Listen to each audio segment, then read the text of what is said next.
He got him! One more! This is what you call one for the road! Man, I can't.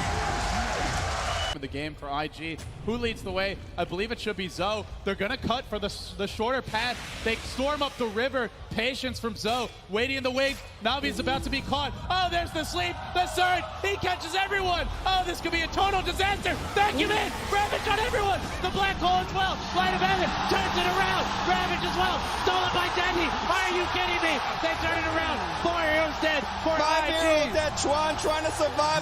Chuan's gonna go down. Puppy talked about the Naga counter. It's light of heaven with this BKB. They turn it around. I don't even know how they're gonna do it. Standing ovation from the crowd. The last tower will be going down. Start the fight with that global and just try to blow up and get on top of that Zeus right away. Get into that backline. I mean, the Rubik and the Zeus are really starting to be quite an issue for them. Chalice, he's in with the opener, straight in with the lasso. The tower will fall, but they'll drag back the Ember Spirit into the torrent, cut him down with the Tidebringer. He's dead once, but on the side, they find Arme. Arme's dead for 60. Still alive at the moment, and all the use! The dodge! Anna up into the end, dodging the Echo Slam. Somnus, he's trapped here in the Sprout. OG, they'll slowly punch down the Kuka. The stall of Finch and Jerax sets up onto FY. OG! But this PL will continue just to BT split push this game out, get more and more money, and that for me is still the biggest problem for Evil Geniuses. Where do you go with this? Fear needs to have that damage dealing item, but in order to do so, he's got to drop either his TP scroll or sell the Ring of Aquila. And Samel, blink, Dragon Tail stun. Garda's going to be here with the hookshot as well. Laguna bites Samel. The Colt's burn bought them a little bit of extra time, and with Samel down and no buyback, Roshan is a very, very juicy target here for CDEC. iG are going to know they're going for it, though. First of all, it would be pretty obvious from the late situation, but they also have a good ward around the river area to see that CDEC are moving in there now. I don't think iG are interested in contesting this 4-on-5, but maybe they can delay it long enough for it to be a 5-on-5 if they Ice Blast and Fissure properly. There is no hook shot. They're all together. PPD, here comes the Ice Blast, ready for the dog! In from Universe! Into the disaster! CDEC! They're gonna get wiped from the face of the earth, apart from aggressive. He'll jump out, but the Wombo combo perfectly hits from Evil Geniuses, and now they will take Roshan. Samel is back, they'll get the egg into the Immortal. OG right behind Arme. Gets the jump, finds the Pugner. Vision will not find a stun. Pugner with no buyback. OG, they were really playing with fire. The Hex down the Terrorblade. Spectral Haunt looking for the frontline attack, but that's why Somnus goes into the backline. The BKB, they're into the backline. Shaker, he's bouncing around. Hawk shot, she stuns on the way through. ES is gone. No buybacks available. Have LGD done it? They're holding Anna. Hold him in place. Chalice will find the damage. F5 will die for it. No, really? Anna is actually running away, but it won't stop Arme from blinking up, looking for the tier 3 tower. 2 players left alive for OG. They're the big ones, however. Thompson and Anna on the defense duty. Fortification. It's delayed as much as they possibly can. And now the jump out. Hex, the boy in the bubble. Thompson able to be protected once again. Chalice very, very low on mana. They have a lot, but Arme, he'll change the life with Anna. Thompson needs to be pushed away. Able to do so. FY jumps onto the illusion only, so the hookshot won't be able to connect. But Anna, he needs to retreat. There's so much damage. Anna down. Buyback is available. They still have not taken the mid racks. OG are just trying to delay LGD for the moment. 5 heroes around. The bubble is there protecting the melee racks. Anna, Sunder by once again. The Sunder switches the life. Arme's back up to full health, but the damage from Thompson, it's good enough to kill off the bait. Buyback is there. Somnus leads forward. They just keep bunching them around, but they're still battling from inside the bubble. Pugner will come to the world living LGD. They're going for the GG push. They're going up the tier 4 towers. Radiant team ban.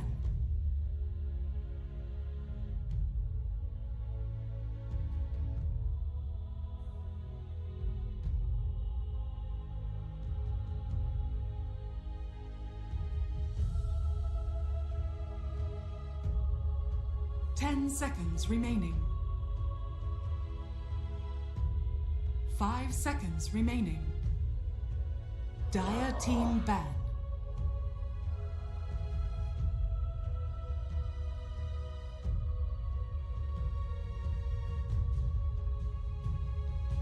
Radiant team ban.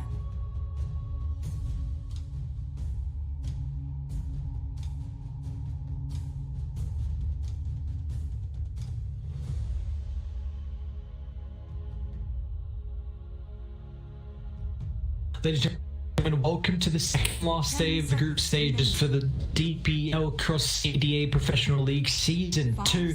We're going to be kicking the night off with Invictus Gaming up against iG.Vitality, the clash of the brothers, we'll go brothers, I was going to say the sisters, maybe the siblings we should go with. We'll go with the siblings, the clash of the Invictus Gaming boys. Let's see who's going to be able to take it out here. We just got it's kind of like a derby match in a way, I suppose. I like to do this at the start of every day and at the start of every series, so we are at least up to date with how the ladder's looking, and so we are able to paint a bit of a picture on how important these games are and what it means for both these teams to be able to take the series. And unfortunately at the moment for iG.Vitality, this series doesn't really mean too much for them. They've already been knocked out of the DPL-CDA. They will not have an opportunity to get to the playoffs, mathematically dominated, even though they do still have 2 more games. This one ends another series later on tonight versus PSG LGD. If they won both of them, it wouldn't matter. Unfortunately, they still would not make it. And now for Invictus Gaming, that leaves them. They're currently in 8th position. They are 3-5. This is their last series for the group stages. So if they win this, they would jump up to 4-5. And I think best they can get is 7th spot. So maybe you can face Team Aster instead of VG Gaming, at least with how it's all looking with the standings. So it's really just seeding at the moment, which is going to be played for tonight. Especially with LGD going ahead later on. We'll bring that up later, so we don't have to worry about the series later on. But yeah, this one in particular, iG.Vitality is playing for pride, trying to, this is still in your roster with QY, Daydream as well, so it's just trying to get the chemistry down pat, I guess is a good way to put it there. We'll see how that series is able to end up. I actually haven't casted them for the DPL across CDA Season 2. When I 3 they didn't play in so far, they haven't played in week 4 just yet. So yeah, I did do a little bit of I watched them a little previously, maybe a couple months ago, not even a couple months, maybe like a month or 2. That is one thing I find fascinating, the fact that the DP is still getting banned out. iG.Vitality were first phase making this death profit about a month ago, when it was the hot thing. The DP was just so incredibly strong, and they were winning a lot of games in it. Like, they were actually playing incredibly well with that death profit, and it's just fascinating to see that iG is still going to take it out of the pool. It does allow iG, however, I gotta stop saying IG because it's the same. So it does allow iG.Vitality to pick up the Mars. They even leave the Vengeful Spirit in the pool. So Invictus Game, they're gonna be the ones to pick that up. We're seeing a lot of the Venge into either I feel it's you go for your core here early, just so you get that Venge +1 combination with the Medusa, the Drow. Clinks. Ooh, we're gonna see Clinks, baby. Alright. So the series Radiant team back. 0.27C. At least it's just hit the early phase, kind of got hindered a little bit. I'll bring it up actually in game, but yeah, the searing arrows kind of got reworked. The damage early is a little bit less. The death packed health gain and damage gain also got reduced in the earlier levels, but maxed out is the same. And we're actually going to see iG.Vitality. They go for the Shadow Demon here with the follow-up, so it's always very nice to probably get the banishment into the spear set up, and can never say no to a Shadow Demon. I think this is probably, I think Shadow Demon and Rubik are one of my favorite supports at the moment. I think there's just so much work across the map. We did see Rubik slightly changed there, so not too. I'm actually super keen for Rubik Core. Now that's one thing. I think Rubik Core could see. No, I don't mean in this game. I just mean in general. Like with his the Fade Bolt is pretty good. Like, he got some counts, level 10, 50 base damage, level 15. He got Fade Bolt steals hero damage. So, he also got his attack speed buffed as well, base, but I don't know if we really bring him up too much. I'm just kind of saying it'd be cool if we do see that here. You know, who knows? We might see Thompson. I think Thompson before this change, he was still going like trades there. So if you're having fun with Rubik, so who knows? Maybe Thompson will just pop off, you know, show how strong a Rubik ball could be, and then it might just get banned out. Because it can either be like a meme build, or it could just be like something that's actually super strong. But IG go. The Clinks here doesn't have any of that minus armor anymore, so it's just Avenge that's going to be dishing up minus armor. But I feel like the Tide Hunter is something that could have an immense amount of volume. Against the Shadow Demon's a little bit iffy, but you know, GT's always got a super good Tide Hunter, and just thinking about the Gush potential as well. But the reason why I also bring it up is because they kind of want this strong off-lane tanky hero, because if you Avenge and it Clinks, it's already 2 heroes, so it's going to be pretty squishy, so you're worried about kind of just not having someone to be able to sit in the front line. And you don't really have too much team fight at the moment. You know, Clinks' team fight did get taken away with the Burning Army switching to the Atoms. So it's going to be more the fact that I imagine they're just trying for a couple of pickups, like Clinks roaming across the map. I wonder, I like the Enchantress banner. Now that's something I saw that Vici Gaming run in, it was earlier in the week. They picked up a Enchantress and a Clinks, and then Clinks was just running around with a mass amount of damage and a mass amount of health, and they couldn't really do anything about it. Bio, okay. So IG just gone for like a more kind of common standard just draft than Invictus Gaming. Oh, dude, I did it again. iG.Vitality. My boys on Vitality going for like, they pick up the IO. Haven't really seen too many actually run the IO unless it's Team Asta. They're one of the few that I really see that are pretty much prioritizing the IO, and there's that Jar combination here. A lot of damage coming out. This is a team fight from IG, and it's great IO draw as well. It's kind of out of the book on what Asta like to draw for themselves. You've got Mars for the setup, Shadow Demon's decent setup as well, and they'll go for a mid lane hero who can make plays. Because the IO doesn't offer you any catch or initiations, so you really need to draft heroes that can set up for the relocate potential.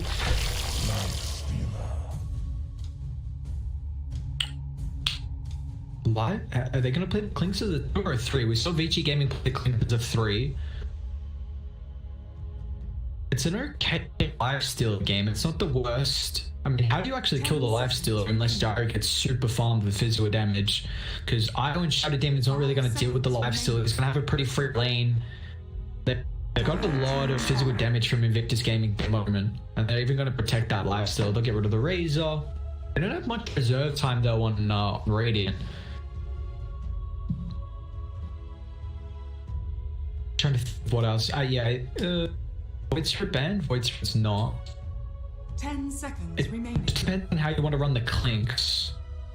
You could draft someone like a Brewmaster, honestly, for Invictus Gaming, because then he can build the Helm Bomb for the Clinks to eat. Because I think you do kind of want a hero that's going to be able to have a creep for the Clinks, just constantly, you know, following him around, so he always has his Death Pact. It means that Clinks doesn't have to take fights around creep camps or waves for you to eat utilize the Death Pact. It's a lot easier now, so you can pretty much take fights anywhere. So I mean the Brew's also always very good at controlling up the IO, the Shadow Demon, any of the backline. I mean, you take a look at the supports on iG.Vitality, like they are very defensive. They're going to cause a lot of issues for them. Like it means that Invictus Gaming have to heavily commit to kill Shadow Demon and the IO, and they don't really have that lineup. Like there's no Infest Bomb on the lifesteal. Honestly, Storm could come out and they just take over the game because there's no lockdown on iG.Vitality, and then it gives you that Infest Bomb. What are they looking for? I mean, if the Clinks is a 3, then I think you might want some initiation for the lifestealer. If it is a 2, then I still feel like you want some form of initiation. Plied's still the value. Could you see they ban the TS and the minus arm? I think they're keeping into consideration. There's the Storm. I like it a lot. Just the Infect Bomb carry for the life, so they really need to hunt the backline Shadow Demon and IO. It's a big issue actually from Invictus Gaming, that if they can't deal with these 2 supports, then they won't really be able to kill anyone. And that's going to give them a way to hunt the backline, kind of gives them an infest bomb carrier as well, someone who can make... They're going to have this timing that Gyro's probably going to have to go... I mean, he might not actually need BKB because it's a lot of physical damage. No, you really do want BKB on Gyro, so he'll probably go like Trum's BKB. I think if he doesn't, IG might just... Invictus Gaming might run over Dire. But they will get this favorable match. Like Ember Spirit mid could take over, very good against the Void. Not a lot of lockdown from Invictus Gaming. Just want a playmaking hero here for iG.Vitality who can come online early and make space. Someone for a little bit better setup for the IO relocate as well. I think the Ember fills that role and he's got a good matchup with the Void Spirit. Admiral Conker's pretty similar. Gives you a good laner, gives you a little bit more team fight and someone who's going to be able to make plays. Against the lifesteal, it doesn't really do anything. And Void Spirit has the Dissimulate as well, where it goes into the ether, so the X isn't really going to do too much. But I think this is really nice. You take a look at iG.Vitality's kind of lineup, and the team fight is going to be far superior to what Radiant have at the moment. So I think Invictus Gaming, they have to play around. I think Invictus Gaming have to play around being able to pick off heroes with at least Clinks roaming, Void Spirit roaming. Like the IO is always going to be with the +1 in the Gyro, and then the rest of iG.Vitality need to play is free. Otherwise, if they get picked off, then they might just start to end up losing control. And they're also on Radiant, so naturally Radiant's going to have fast, superior Roshan taking potential. They already have a really good line to take Rosh anyway. The minus armor from the Venge, the Tusk amplification with the tag team.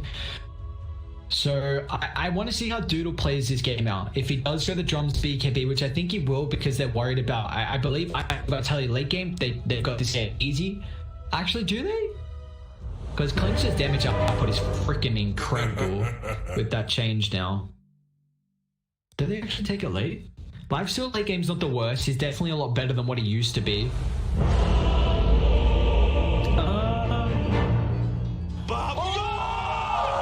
Well, I think their team fight's better on iG.Vitality, and Gyro should probably be the natural hard carry this game. That is what you sound like. Okay, so his minimum base damage got increased from 42 to 46. That is what you sound like. Friends, let's just pull up the lifesteal. He got the 2 level 10 challenge change, so I get upgraded. It was 25 attack speed to 30, and then it was 150 health to 200 health, and then that the 4-second wounds cooldown at level 20 used to be a 40% open wounds lifesteal added on there, so that's a change to the lifesteal. Let's do this real quick. Alright, we're all good to go. Here we go. Ladies and gentlemen, game 1, second last day of the group stages here. Again, just keep in mind that these games more important for the boys on Radiant, so they can get a little bit better seeding. Unfortunately for the guys on Dire, iG.Vitality, they have already been eliminated. No hope of being able to make it over to the playoffs. They block the camp? They do. Okay. Cut true to the ball. What am I missing with the timings here? I'm just always feel like the check. This lane down bot should be relatively good for the lifesteal. I mean, it's not really going to be able to last. It's speedy. 58 base damage compared to 51. Remember that used to be. Yeah, that used to be on Spy either, because the amp up. Minimum base damage was 42, now 46. Where's his? Yeah. Love me some iron branches as well. At least he's got a time blade, but it's pretty much just getting counted out because Monster's got his own, so it's gonna make it a little bit awkward for him to last. It will be two bounties a piece, and this mid lane matchup, I mean, him with 2 armor, so always got to take that into consideration because of the Conquer constantly just utilizing the Tidebringer for that physical damage. Will make it a bit awkward for them to be able to pierce out. But the harass early might be difficult. You see that searing arrows damage used to be 30 level 1, it's 22. So at the very later level, it's going to be the same at 60, but the levels before that is a little bit less damage, unfortunately.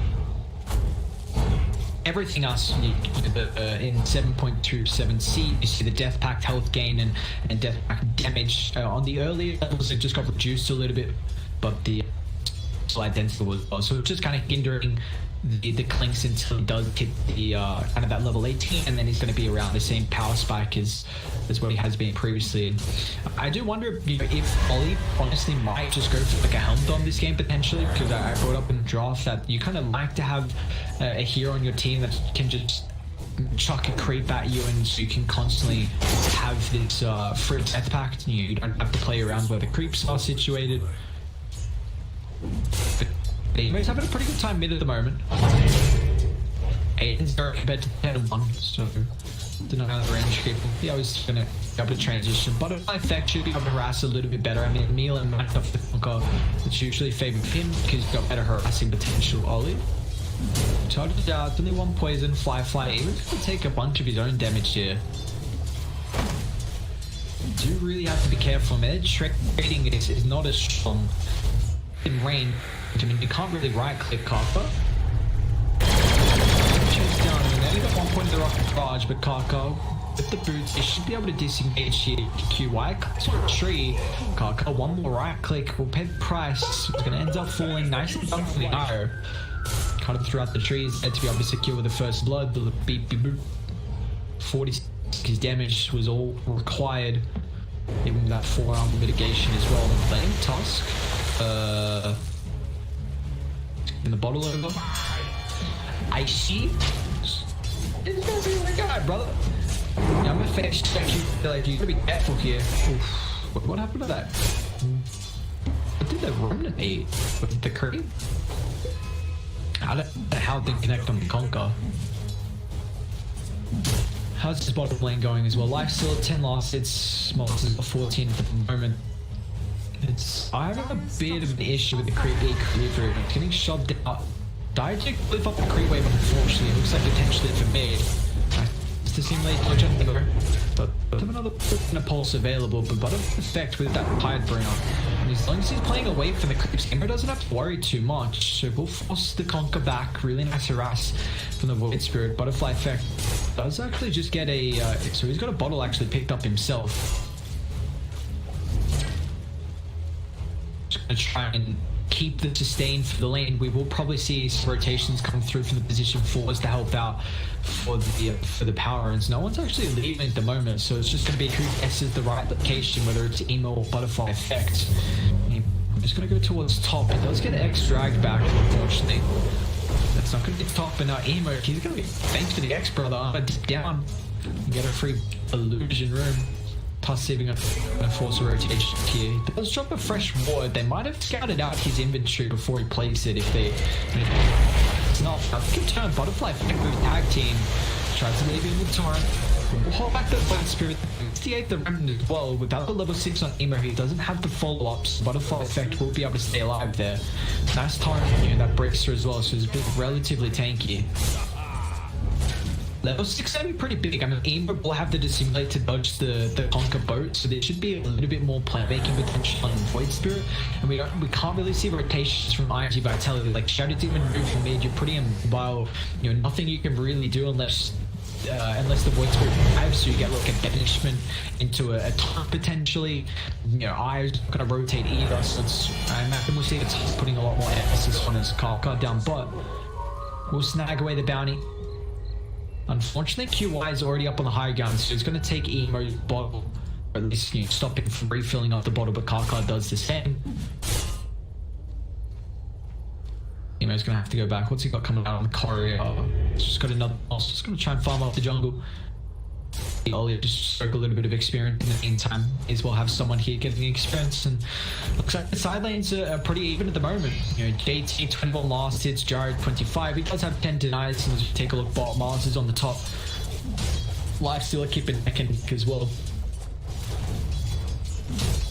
gonna go for what looks like the hot arm. See if he wants to go for the helmet or a similar build. The helmet is still really strong in the lifestealer.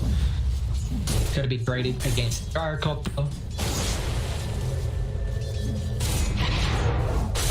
At the level 6s now, he's going to lean forward on Butterfly FX. Rotation's coming out at the moment. Top won't connect thanks to the intimidators. Even going to be able to get the boat charge off as well. Drags the task. So Kaka will get stunned up here, but off towards the eastern side of the river. Does also catches the quality. Fire poison stacks, and that was wow, that melted through him. Level 2. The initiation mid. Emo's going to try and catch up. Q by got over haste. Devin eats the remnant, but it looks like Emo could be in trouble. He doesn't have a natural step to be able to utilize, but lucky enough with the haste movement speed, he'll make it up towards the higher ground. Not too much regen. Might see a TP mid from the Venge to refill the bottle. Yeah, he's going to do so. Very nicely done. You love to see it. So nice little kill coming up. And that's pretty much how the whole entire game's going to go. Void Spirit just hunting the backline. You have to kill Iron and the demon. Otherwise, coming on top of the Conquer, the Mard, the Gyro is just going to be unkillable. Supports are required all this attention in mid lane. Butterfly effect. Find the time to land it back. Conquer with that tag team. Natural vision from Doss is going to be able to give protection. Butterfly effect is going to be able to damage down. He'll get the essence to the TPI. Even JT showing up the moment. He doesn't have the death packs, so no additional damage. Dive a little bit away with JT. Tyrant does get eaten. The Tiebreaker might be able to bring him down. He's going to get the bonus health back. Now they'll try and turn the boat. Fly JT can get out of range. It's a nice snowball to protect him. They even dodge the third one as well with JT somehow alive. But Butterfly Fed, she's unkillable, man. It's run buff. Break the nerve. The damage on doing the rotation as well. It's a nice cooldown. Locks in one. Emo's going to be able to get down to the low ground, but now he can't dodge the rocket. So Emo's in trouble. Going to try and get a TP out faster. Can he make it? Oh, the dink. Whoa. Nicely done, dude. Big TP rotation with the gyrocopter there. It's gonna shot mid, fight to kill. Looks like might run back top. This is nice for iG.Vitality. Like they're having a pretty good start to the laning stage. We will see a dive top. QI is in trouble. 2 points tag team JT with the medallion as well.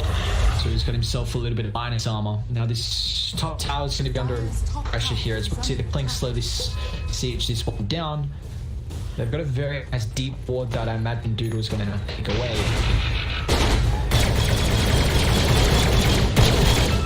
And he's at the moment with the Ancients, none so far.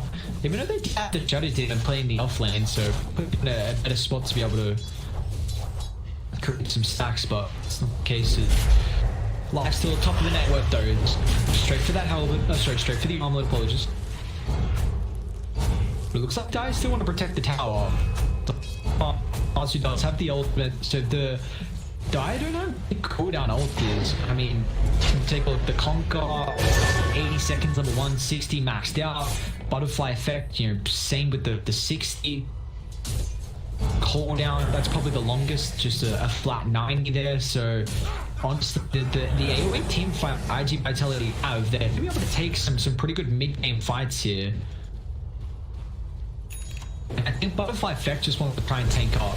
Like, I honestly would not mind to help it. You know, he still might go Shadow Blade to help with some initiation. JT.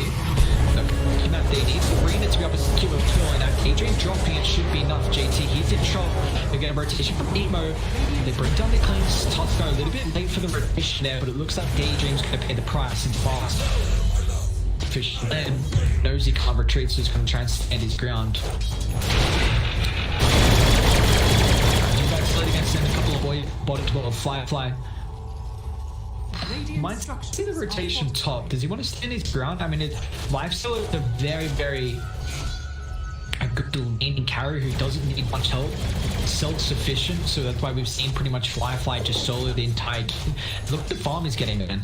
72 last hits, doing a really good job of keeping up. Hasn't been involved in any of the kills, but you see Fly just kind of stand his ground. And if iG.Vitality attempt to dive on the Lifesteal, it's not going to be easy to secure with a kill.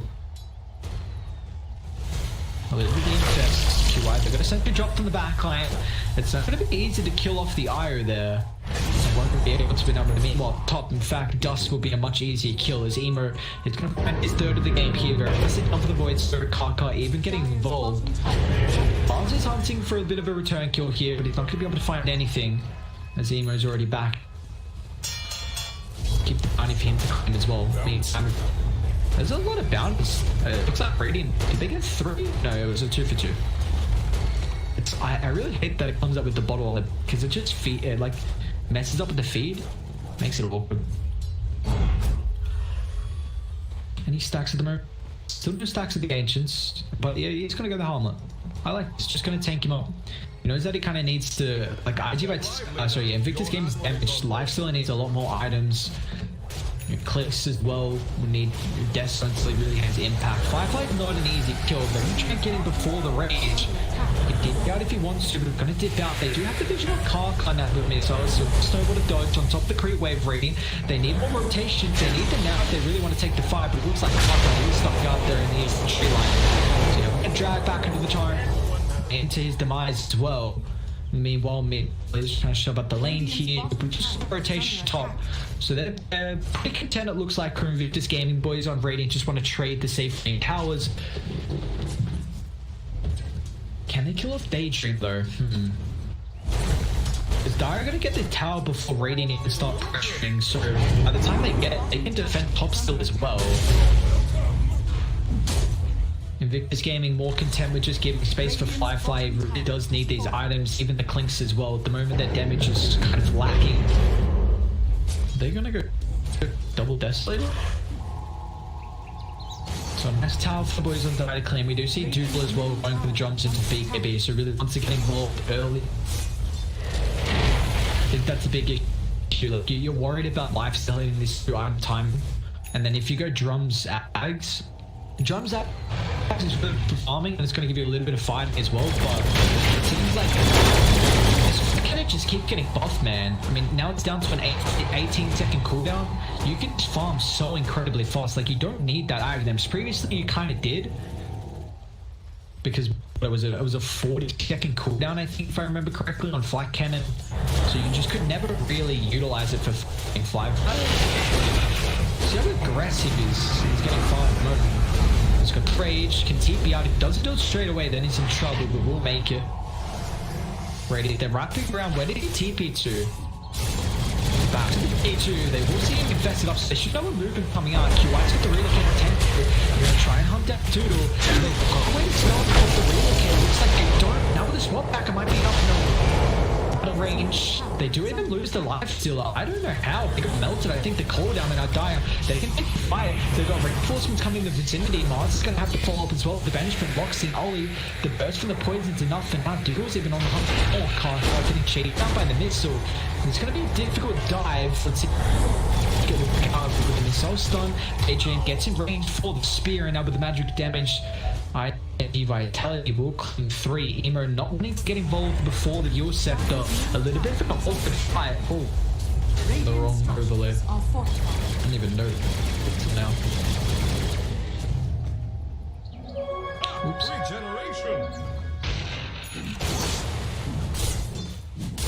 Yule's now completed though. 1,000 network lead. T2 though. I can already imagine. Good old Kappa. Vanguard already even picked up for Mars. I mean, it's going to be a lot of the physical damage that will come out on Radiant. We don't really see too many crimsons, so I wonder if he's still going to transition into that item, but iG.Vitality looking good, man. I mean, his off targets claimed they'll probably have about a 2,000 network lead. So now how strong they are at the moment as well with the tankiness, and there's nothing Radiant can do. Like, they need 2 items. Dire are going to be able to come online a little bit earlier before those items, so you see they're really starting to pressure out the map. Bottom tier 1, mid tier 1. The boys on Dire, Radiant moment only have the top tower to their main. And look at the deep vision that Dire have. Award on the high ground cliff. One kind of in between the southeastern jungle by the tier 1 mid and tier 2. They got him. Beautiful set of flag deck. They'll drag him back. The shark will eat him up, and now with the rotation. And that's the big thing about this hero. They're going to try and hunt down the Ire. Where is this relocate? They found it. They did. They found it. Oh, they left in the jar. I'm just gonna hire. But he does have reinforcements coming over, so he's trying to get the tether off the man. Missile follows him. He's going to continue to chase the Reno now with speed. Walking the bench, dude. They'll let the trails up. So teleport's correct. They're pretty upwards, so they're going to try and bring in fight. But the damage at the moment, it's too much for IG to be able to deal with. This full team fight lined up on a pretty short cooldown. That's very hard for Radiant to take the fights in a fly. He TP'd in, so has to protect himself with Infest. We'll find KT though. But iG.Vitality are looking super strong. 2,000 net worth lead. Very big experience lead as well. Your admiral is on board. I like that play. I mean, you just see that massive amount of rotation from iG.Vitality. They're not going to let that IO go to waste here. He will even TP's himself down. That sentry, they're pinging out JT. I believe the Shadows even had vision on the nighttime. So they're not going to see the positioning there. Unfortunately, the Kling's trying to get a little bit aggressive. But at the moment, I mean, Kaka really needs his blink. It's going to be able to delay a lot of this, you know, the cooldown damage, the arena into the spear. So if they can give the Puff some space, should be able to get to that stage. They need to still hunt from the Void Spirit. Oh, he's going to get in range, and he's got to swap back the jumps with the movement speed. Dusk will get caught out. Nice pick off.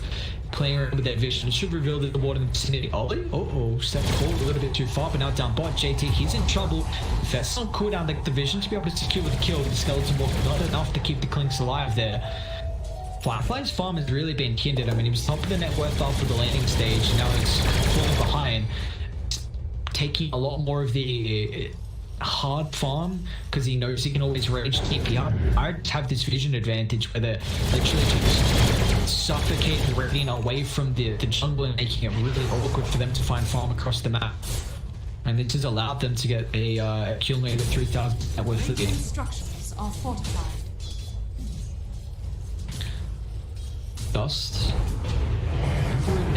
Once again on top of the backline here, dodges the remnant. Is actually going to get 8 of iron from the Mars here. Really has the backline, switching for Double, just has the beacon, get picked up, Ben's going to get both down now. He's going to end up falling as well. Radiant. Massive. I mean, this draft from iG.Vitality is just beautiful. The classic IO draft where you have 3 other heroes that are just going to be able to provide some initiation and some catch potential so you can relocate in. Without this stun lock, then Cape play, you just kind of kite it out. And I'm trying to see what Invictus Gaming can do. I think it's really going to have to get to the stage where they need to smoke and sneak Roche. Because they're not getting any pickoffs. JT, this Clinks honestly has done nothing. I guess this goes to show the Clinks did get nerfed. His mid-game laning, I should say mid-game timing, it's really crap now. It's not crap, but it's not good at all. And the strength got reduced a little bit at the earlier stages, even late game from 200 to 180. The searing arrows, the ultimate blink. Start of their spear is going to connect on top of they've got the terrible placement. Kaka's in trouble. Can get the snowball banishment's going to actually hit this now. Perfect missile timing. This game's going so horribly wrong from Invictus Gaming. They take that T2 down bot, so they're going to straight away B1 to claim the outpost before the timing. The dude on the pop, he can be that fighting, so he's got a 10-second duration. Almost got the snowball, but just eats the torrent. The banish into missile just on point as well. I don't know, this is looking really rough right now. 6,000 net worth lead. Dire's top tower is under attack. 83 win probability as well. This flat flag is trying to trade the tower up top here. He might get caught. It's a spear. Rune's going to be down, however. It's Roche. That's the name of the game, I think, now. Fly should be able to delay this because we don't really have the greatest way to pick up Absol, like no magic immunity, so you know we'll probably see an Abyss split come out eventually. But I guess Mars does have blink. Maybe Spirit from the fog to get before the raid, but it's not going to be easy. With that T2 town and from Radiant, they get the outpost here. They could probably take Roche at a really fast rate. In fact, gonna try and hunt down the top lane. They need a couple more heroes. I don't think Clinks and the lifesteal is enough. They need the Infest for JT to get on top, and if they can burst Iron, then that's the possibility. They're going for another lane here. Maybe if there's a TP to the tier 1, let's see if they can kill him fast enough. I mean, he's got the mech, even BKB on Doodle, so they're fine. The Infest rotation is pretty low. Trying to attempt to scam, but QY is it? Can he get the relocate out? It's not even an attempt. Now with the backline, Doodle had the BKB. They need to hold the worst punch, so he can't just TP out. Looks like they're going to be able to do that. Doodle now sent up to the A. He'll try the TP, but they should have the damage to secure the kill. That's massive on Radiant. That should be Roche now. No buyback on top of the Gyrocopter. They need to get the lane shoved out. Bot's already in, but it looks like they won't have to worry about this. Clark wants the outpost. They can still TP to the tier 1 without the tag team, but we'll just kind of slow this down. They got the medallion for the minus armor. The Avenged. Oh, mid. What's going on? Emir is in trouble. It's down. And that died. This is an aggressive play for them. They might get caught out. Perfect shot. Let's stop like it's going to be able to get the ultimate. Kanka, he does it. The snowball now with the rage forward as well. They're trapped inside arena. The JT sieging up on the high ground here. Perfect position for the Clink to go to work. Does makes it back over. The lockdown's kind of lacking. And now QI's respawn rate. It's a big timing, man. They should have been able to take Roach. And then they might actually end up losing Fly here. Don't cool down. He's going to have to try and utilize the armlet toggle. It's not enough. That's massive, that iG.Vitality. It could almost look like a good fight, but you just can't kill them. Like, Mars Conquer is so tanky, you got the banishment as well from the Shadow to delay it, and now if they take Roche at this DD, I don't see how Invictus can come back. Butterfly effect? They die coming over, they want this fight. Banishment inside the river, Wood's able to get the double damage ribbon, so we'll be able to clean up the backline. He's got the agonies as well, but up on the high ground, can't cast Snowball. Will be a bit used, so he doesn't have the defensive protection. It looks like Ollie's going to get picked off by Double as well. They do lose out on the DD, which I think they need to take Roche. A little bit of a gold swing for that, not too much. Yeah, Double needs a couple more items before he can be able to take this. Ooh, Butterfly Effect's gonna go Ags. He's really far. They think they're claiming it, but they are not. Alright. So the risk rating don't lose Roche, which I think would have been pretty drastic if they did. Meanwhile, kind of chill out. See what couple of neutral items you have at the moment. No one's holding the comms now. What's the Igo? It's got the Arcane. The Essence rating is going to feel pretty nice for him if he does pick that one up. Unfortunately, they've already found. Well, I don't know why I thought it was in tier 3. Because Essence rating is so freaking strong. What's the last still got? He's got the Aquila. Okay. Flat. Mid, nice rage, really gets it gonna move forward as well. Firefly doesn't have the Infest. Now with the rage, that's a full lock. They get the arena locking in. Firefly's in trouble. Oh, Karna doesn't get in range as well. It does have the snowball, but I mean, it's not gonna matter. It's got nowhere to go to. Patches up Doodle, but they, oh, nice blink, okay. Holds up flying it off. Really nice to done from Karka, actually. And they just lose 2 heroes again. Emo. Just times with the haste. The one good thing is that the top lane's getting pressured in. It does connect. They're gonna can't follow as well. If there more stunts to lock him in place, Emo's in trouble. They put the X now, but the USF is gonna be able to lane this. He's got another Astral Step fed off, makes it down inside the river, and now with the haste, Emo will be fine. They're still looking to try and take Roche. I mean, are they at the stage where even if Roche is super slow, I don't think it matters. You have a lineup where you're pretty content with taking fights, as long as you have all your ultimates up. He's now got that later though, so his damage is going to start to feel a little bit more impactful. I will have to itemize for some that has been picked up from Daydream, so at least it's going to protect you from a lot of the physical damage. But they are getting the advantage by Roche. Radiant have a wall at the backline, so they're well aware this is occurring. They're going to try and smoke up and make a play, but they don't have the greatest initiation or the greatest kind of in-fight lineup, so it's going to be awkward for them. The wraparound, they have to kill off the sports demon onto the backline with that ward. Will be able to catch up the Shadow Demon. I'm going to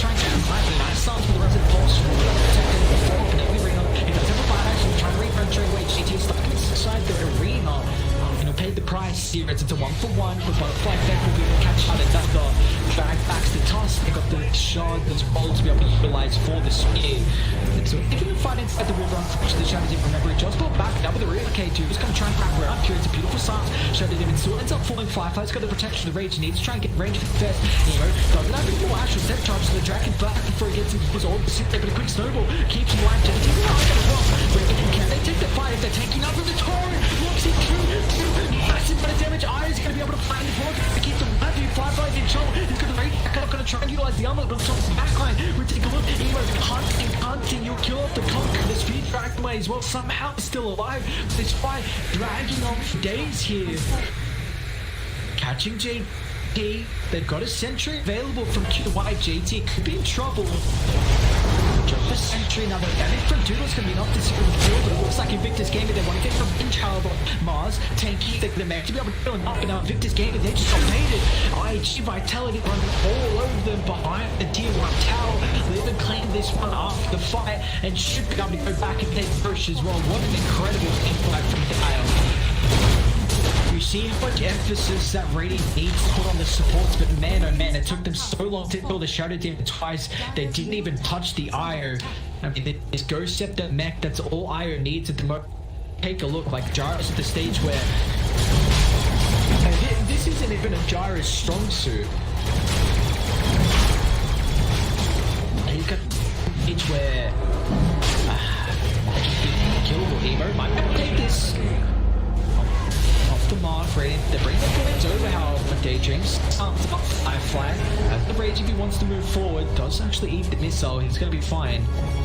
So Dire claim the Aegis, Doodle's already pretty much unkillable, and this is before the Butterfly Scarred is 10ing, so just a magic till he's just be sitting in the front line. Step lively now. 9,000 net worth lead for Dire.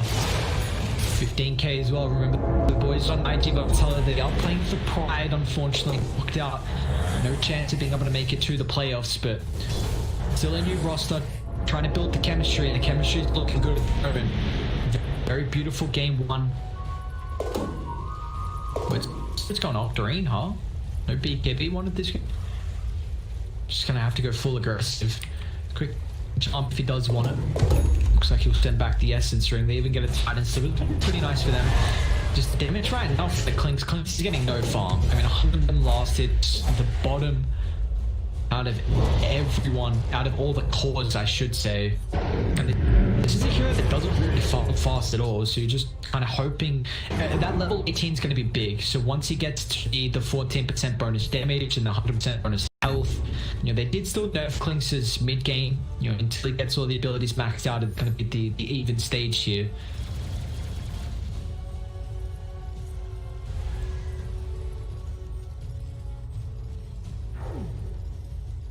Trying to search Clinks on Dire are scanning. On the update to see no, turn 7 Radiant's middle got changed. tower is under I don't know attack. how to turn off that sound whenever I do a quick search and nothing comes to Butterfly Effect.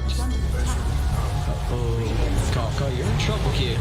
This is the time the boat's going to be on the mark, Radiant. They are sieging in top though, so trying to provide some space. We'll see Kaka ends up falling. Now Fly. We're just going to try and TPR, deal with the lanes, mid lane relocate. Radiant can actually no, Dire bring the boys. Can be a little bit too hard. So Fly just wants to try and shove up top. I guess the only play here from Invictus Gaming is to maybe wrap. You can do it with decent timing. Like Life's and Clinks will push relatively fast. But unfortunately Dire, they're already up on the high ground here, so it can make it a little bit more difficult. We'll see the Clinks actually TV back to base.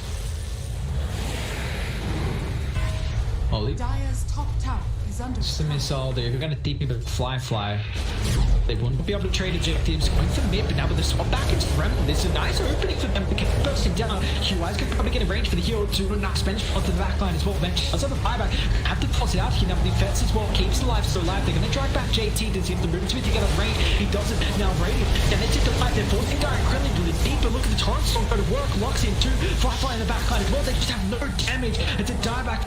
Might just be game, and iG.Vitality take over. The tier 2 top, but you can go back and claim the bottom set of racks if you want. What a beautiful Torrent Storm from Butterfly Effect. If you don't kill the eye, if you don't kill the Shadow Demon, how are you going to kill any of these cores? It was a beautiful attempt to swap into the double Aether Remnant, but QY out of nowhere, Dust with the Banishment as well. 2 full sets of racks ready. Looks like they're not going to tap out just yet. But there's still ages for another minute 17 here. So Dire, they've had enough. They want to end this game. You ain't going to tap out, we'll make you tap out. Let's hit a couple tier 4s. See if we can get a couple gold in the bank as well. Radiant's middle tower has fallen. Void Spirit. As Alpha's Kyron's son just going to get whatever he can. This game's about to end up. How do we initiate? You got to get the backline. JD's hunting. Now notice there's no vision at the moment. Far back Shadow Demon is because he's got the blink. Beautiful, but he gets up on high ground. Protect initiation, Emo. Dust will end up falling here. We'll be able to rejoin them. As well as about half HP, but they get the extra back into the torrent. Toss does have the stone box going to be able to hit him right. Emo's going to try and get the range as well. Doodle's stunned up. It's still got the ages. They're trying to attack quickly, but it's still got 30 seconds. Toss will fall. The threat now explodes as well. Orange protects himself with the Shadow End on it. Well, it's the anyway coming through. Finds the bash, but the damage actually against the Mars is pretty much absolutely measurable. So G is the drop. And this game is over. iG.Vitality beautifully done. Measurable. Measurable? This is yike.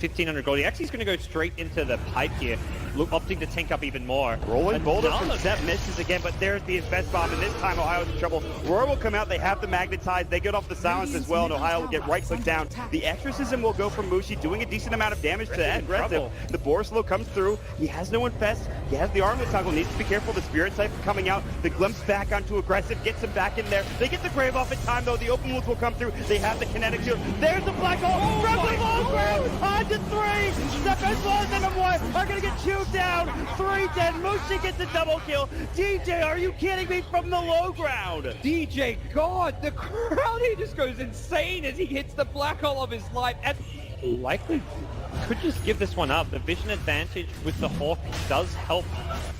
But nope, they're ready. They've actually got a smoke. They can bypass the Hawk with this, but there's no way they take this in time. Fnatic need to get out. Mushi is going to be stunned by the boulder smash. They're going to come through. Showit looking for Ravage. Can't find it. Mushi pops the BKB early. Aggressive blinks in. Pops the rage as well. Still has his BKB ready to go. They really want to contest this and take it down as quickly as possible. They get the refresher for Ohio. It's coming out. Double Roar is ready. Can they find a kill off of this? Maybe he's walking up with the silver edge. Ohio's going to get caught first. Ravage catches onto 2. Black hole counter initiation. Static Storm on top. Aggressive is low. They get up to Static Storm. Showit pops the refresher. It's not enough. Maybe he's getting chewed through by mid 1. They get up the Roar. They'll lose 2. They'll lose 3. They buy back on the Tide. He's got another Ravage. They have no buyback on Maybe. What an initiation from DJ. Secures another kill, and Tongfu is going to continue to push. They're not done. Mech still hasn't even been used. There's a hook. How? Brought all the way back to the base. Cleaned up by the fountain. And waddles his way back to the front lines. Well, like I said, it does waste time, but they kind of need it. I mean, they need to be able to just eliminate somebody from the fight, very similar to what Mu can do for Tongfu. So if he had been a little bit farther up, he would have been able to throw the hook, but the thing is there was a range creep in the way. There it is, yep. Banana going for a ride on the Dindy Express. Welcome to the well. Aegis goes to Tongfu. And now charging back out. Dindy gonna be spotted, and he gets, no, he doomed the Chen. That's a much better choice. Oh, he got him. He got him. Not gonna follow it all the way because we got a battle to watch with Puppy. Trying to get away from it, gonna be telekinesed back. And they will be able to get him as well. There you so a 1-for-1 trade. And wow, Hal is still alive down there. Engagement breakout as Kuro. Oh, there we go. The hook got him. Zhan Xing taking the long ride to Shanghai. Welcome home. Navi's down. Can you say Mega Creeps? Navi, he got him! One more! This is what you call one for the road! Man, I can't. The game for IG. Who leads the way? I believe it should be Zoe. They're going to cut for the shorter path. They storm up the river. Patience from Zoe. Waiting in the wings. Navi's about to be caught. Oh, there's the sleep. The surge. He catches everyone. Oh, this could be a total disaster. Vacuum in. Ravage on everyone. The black hole as well. Light of heaven. Turns it around. Ravage as well. Stolen by Dandy. Are you kidding me? They turn it around. 4 heroes dead. 5 heroes dead. Chuan trying to survive. Chuan's gonna go down. Puppy talked about the Naga counter. It's light of heaven with this BKB. They turn it around. I don't even know how they're gonna do it.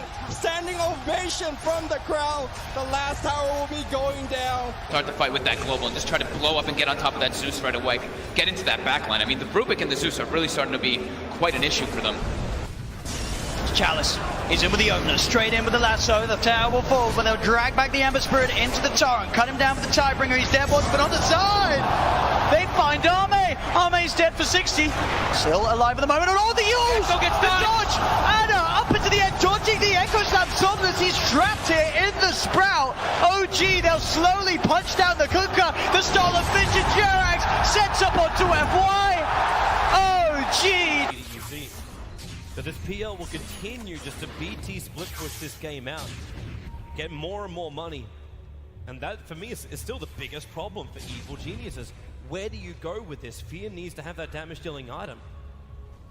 But in order to do so, he's got to drop either his TP scroll or sell the Ring of Aquila. And Samel, blink, Dragon Tail stun. Garda's going to be here with the hookshot as well. They're going to fight Samel. The Cogs Burn bought them a little bit of extra time. And with Samel down and no buyback, Roshan is a very, very juicy target here for CDEC. Yeah, iG are going to know they're going for it, though. First of all, it would be pretty obvious from the lane situation, but they also have a good ward around the river area to see. But CDEC are moving in there now. I don't think iG are interested in contesting this 4-on-5, but maybe they can delay it long enough for it to be a 5-on-5 if they Ice Blast and Fissure properly. There is no hook shot. They're all together. PPD, here comes the Ice Blast, ready for the dodge! In from Universe! It's a disaster! CDEC! They're going to get wiped from the face of the earth, apart from aggressive. He'll jump out, but the wombo combo perfectly hits from Evil Geniuses. And now they will take Roshan. Samel is back, they'll get the egg into the Immortal. OG right behind Ame. Gets the jump, finds the Pugner. Vision will not find a stun. Pugner with no buyback. OG, they were really playing with fire. The Hex is out in the Terrorblade. Spectral Haunt looking for the frontline attack, but that's why Somnus goes in.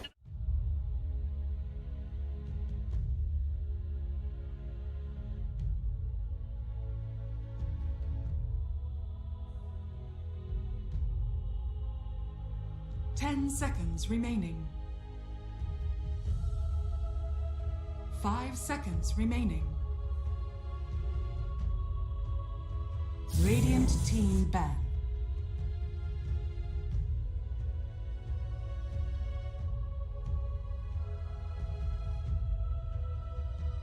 Dire team ban.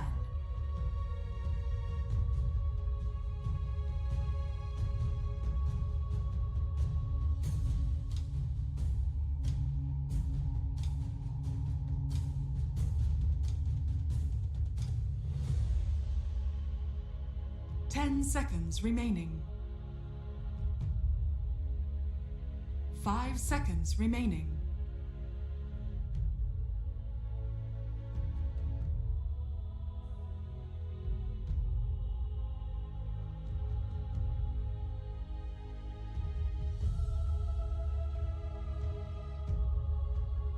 Radiant team ban.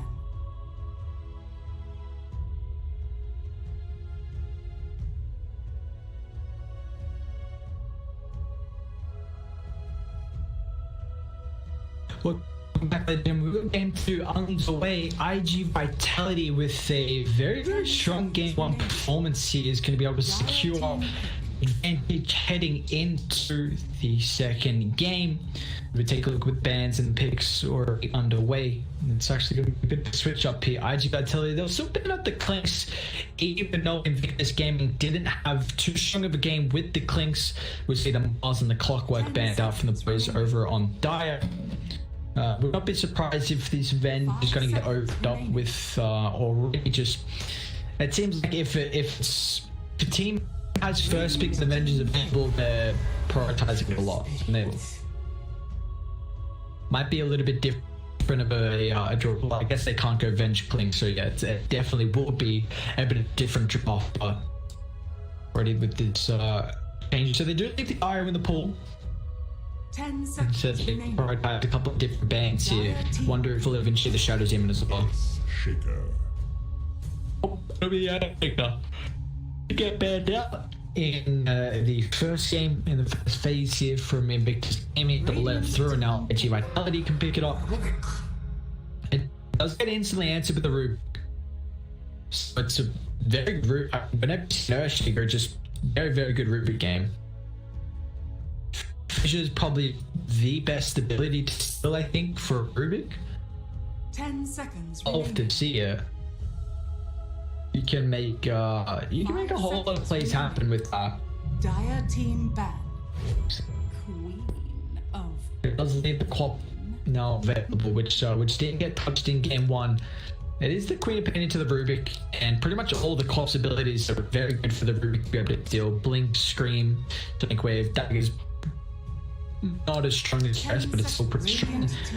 And the reason I like the fact that you've already got an instant stun in the telekinesis, and you're also going to have this, the clock's positioning this game is going to be pretty on point. Otherwise, it might be difficult for you to make plays, or at least how you're situated across the map. 10 seconds remaining. Dire team ban. They're going to try and protect the clock. I imagine like something like a pop. Well, sorry, we'll go with the Vipe Bomb, maybe. Just a couple of these heroes that offer really Vipe is more in particular for the laning matchup, Quap, and then the Puck's strong with your the game counter, the control you have. 5 seconds. Radiant team ban. I still want to see, and they actually the Death Prophet. Okay, we brought that up in game 1, but iG.Vitality always put a lot of emphasis on Death Prophet. So in fact, made it through the first phase, but it looks like they didn't want to pick that up. Instead, the Cop will get shown, and I still really wanted to see what IG can swap up with Avenge. I mean, I'd like a little bit like. I mean, they got to the bench and they didn't really go for a range carry, which I thought was another big issue. This hero is going to amplify your attack range, give you some bonus in the primary attribute as well. Also, that's still the best choice for them that game, but the thing is that they don't have this kind of range here that we're really looking for. I think we see a lot of time the Avenge is your first pick, like a Medusa, Drow, a couple of these heroes that just get followed up pretty instantly. Terrorblade as well, which is available. 10 seconds and we might end up here from iG.Vitality if they want to. 5 seconds remaining. But I was pretty surprised with iG.Vitality's performance in game 1. I haven't seen them play so far. They're banned. Are they going to IRO? Yeah, okay. We saw last game they bet the ancient apparition into the IRO, so they're just going to do the same. But I imagine probably Gyrocop the next pick as well. We already have the Earthshaker set for the IRO, which is nice. Quap's not as good kind of 10 seconds control where the Clocker was for them last game, but you do have this Earthshaker, and they'll probably go for another hero apart from position one that's going to be able to offer them a nice setup for relocate. And Morg is also banned out, so they don't have, if iG.Vitality do go for the Gyrocopter, they're not going to be able to answer that with the Morgling pick. And Invictus Gaming don't have a lot of AoE. No AoE control, no AoE damage, and that really big thing that Io doesn't like playing to or burst. Radiant. The squishy floor is always kind of tanked up with another hero. That's a pretty good pick. I mean, everyone's pretty position based. But still lead them into the gyro. This is a hero that really relies on his abilities, and if Nightstalker could honestly take over this game before they get beat babies. And JT's always, had pretty good performances on this Nightstalker. 10 seconds remaining. The question is I'm pretty sure it's going to be the JT Nightstalker. I don't believe we'll see it on one. We don't really see that anymore. We don't really see Nightstalker in general anymore, but it's honestly a pretty good game for it. Dire team ban. They need to give it a way to initiate. And that's a little bit more for them as well. That's nice. Match, but the Quap's going to be able to harass a decent amount, but Conquer, more threat. I think the level 6 Conquer's more kill potential than what the Queen Paints is, just because Conquer's going to probably have like double tankiness, and with the rotation from the Rubik, Io rotating weren't too much. Ursh can more help out a little bit, but I like the Conquer because now they go back for a little bit of team fight as well. Some AoE damage and catch is important against the Io. But iG.Vitality are looking for the last pick, some form of better initiation. Just want to be able to set up Cake, or they have at the moment the Earthshaker. But will probably go like imagine with how good of a game it is in the Conquer. You could use heals for the setup, but his last couple of picks though, like Invictus Gaming, they're also looking for that carry, whatever they want to try and give over to Fly. They're gonna have to be a pretty hard carry here, and honestly, could they drow? Like, it doesn't look like the worst. So I feel like Radiant's a little bit far favored for the drow, because then you're on Roche side, and also you've got that triangle camp. Dive's done kind of mediocre triangle camp. Like, it's definitely not the old triangle camp on how it used to be situated, where that was really strong. Dive could pull all those three camps together, Radiant really couldn't. But I think it's more important that Radiant had those ancients move to top, because now whenever Dire take the T1 down bot, they would have the double ancient control.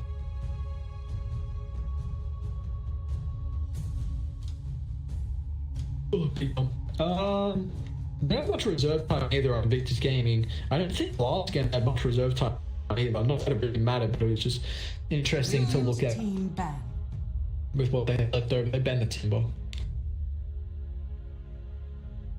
Okay. What are they worried? Are they gonna go for like a strength hero here, which Timber would be able to destroy? 10 seconds. Slot doesn't seem the worst. I don't know if this is a perfect Slark angle. 5 seconds remaining. You got a melee position 4 and potential melee position 3, which Slark should thrive in. But again, I still think they really want a range carry. Could Luna be a factor?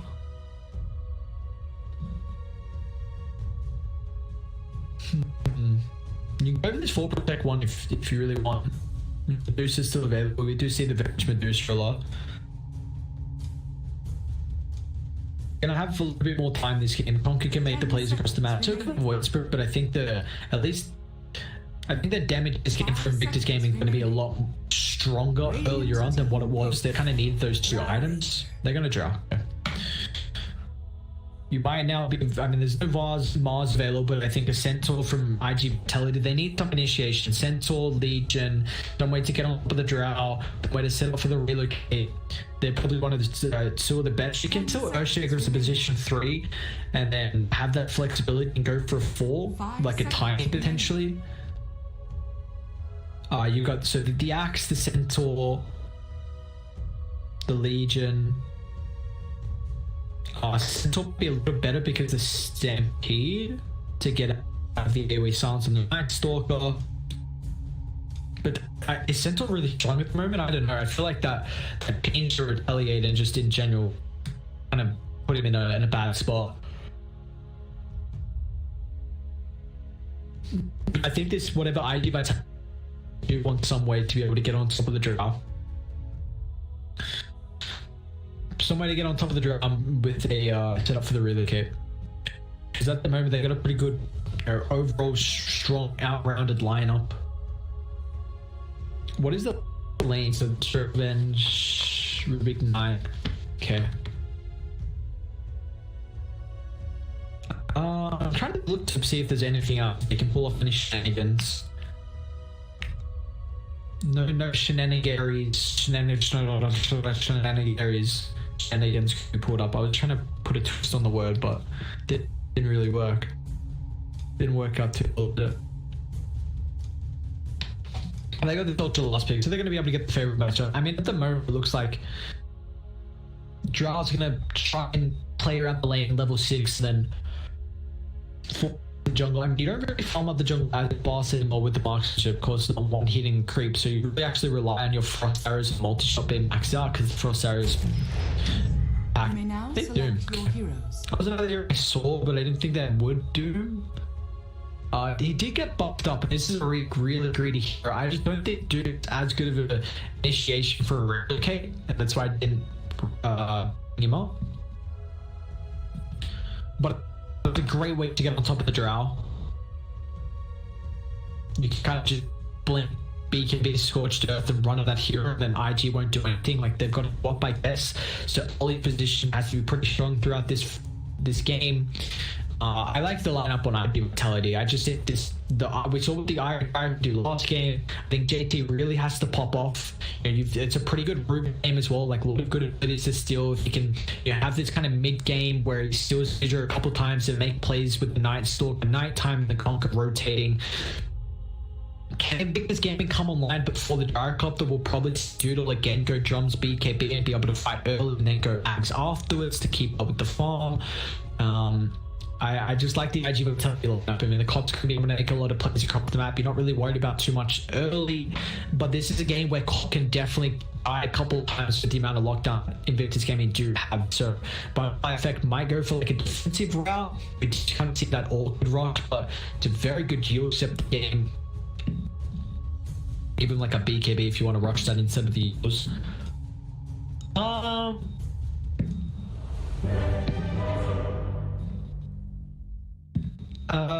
I mean, I imagine we're just gonna. What the heck? Stopping the clock. She went flying.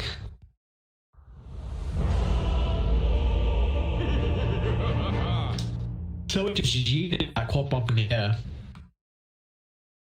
Yeah, this is gonna be. I mean, here we go.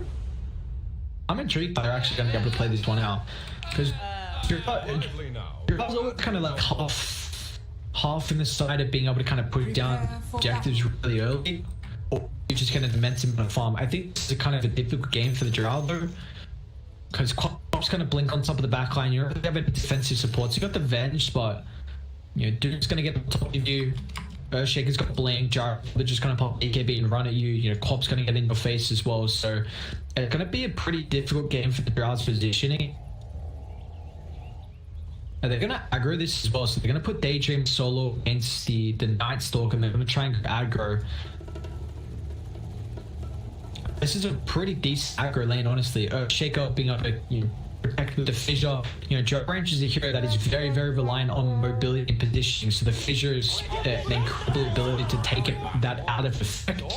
See you later, nerds. 30 seconds. I have pretty good. I mean, they've got 3 ranged in a trial lane. So that's like, that's never too easy. 3 ranged in trial lane feels pretty rough. But Rubik's usually pretty good. That Fate Bolt early on did get nerfed, and the medical got reduced. The Fate Bolt damage got increased, but it leads to damage reduction from a fixed value now to a percentage value. Means that you won't, it's going to be a lot better at the later stages of the game, but earlier on it won't do as much. Ollie's going to be able to snag away the bounty. So higher here, so. Not really revealing too much the lanes at the moment. Actually, no, so they're going to anticipate this. Firefly is going to swap the lanes up. JT is going to go top. Ready don't have a deep ward, unfortunately for them. And I don't think they saw Daydream. Did he cut through the trees? He cut through that one. They might have still seen him with the ward. Regardless, so it looks like I'm going to be able to get the lane matchup, which they won. Make sure it doesn't go on the tower. Nice. And now Daedrin's being so low, he's going to get harassed a lot. They're not telekinesis, but level 2 Daedrin will definitely be under threat of dying. He's just going to get completely zoned out. Will at least have the lane pushing in. Blah. He developed that creep, so it's not going to work out too much in his favor. He is in the safe lane, so going to be closer to the tower, but he's already popped a Selv and will force the rotation down. But it's going to be an Earthshaker who's very, very bad in a lane. This is not a strong hero, so IG should be able to push on this bottom side. Invictus Gaming, I should say. Let me take a look mid. Immer's already got another set of tangos to go utilize. It's just going to be a constant harass that butterfly effect. Check out. Makes it pretty awkward for the Conquer. You see how far back positioning. Does mainly so he can actually get a tango, but it does still play around what we're bringing up. Level 2 is now picked up. The multi-shot telekinetic. I think they're working aggressive here. Daedrin off HP, got the sword shot, does a really good job at Zero back Karka, so it doesn't get him into the telekinesis. They're not going to be able to find a kill. Who got creep there actually? That Devour Region did get nerfed as well, but the gold got increased 200 maxed out, so it's the same max, but earlier on the gold does a little bit more. However, just to mention, the HP region did get slightly touched. Every level it got reduced by 1. So just that little bit of sustain in the lane, we're going to have to see him bring out some region. He does have a circler and some tangos coming out from Delph. Meanwhile, how's his mid matchup? 6-3 compared to the 11-1, so Immo's still doing really well with last hits. But remember that the Conqueror's going to have to utilize a lot of regen to keep himself afloat in the lane. Might be easier for Butterfly Effect because eventually this Cop going to have a bottle coming out and can just utilize the high mobility to be able to refill up the bottle. This is going to come in effect where Invictus Gaming really need to keep in mind of this and have rotations from the supports so they can take away the bottle and at least enable the Conquer, because he's already in not the ET matchup. The losses, still puts the Tidebringer to rest, or every extra level in this out here. But if he keeps getting those range creep denied, it's going to be a little more awkward, I should say. How's JT? He's got the helm actually. All right. Thinking about driving JT, it's going to be able to you can drive on tree line. We find here, meanwhile, down bot, Daedrin, who is DP, the damage with the multi-shot, only one of the volleys connected there, so Dooms makes it back towards the tower. I think one more volley would have been enough to find a kill.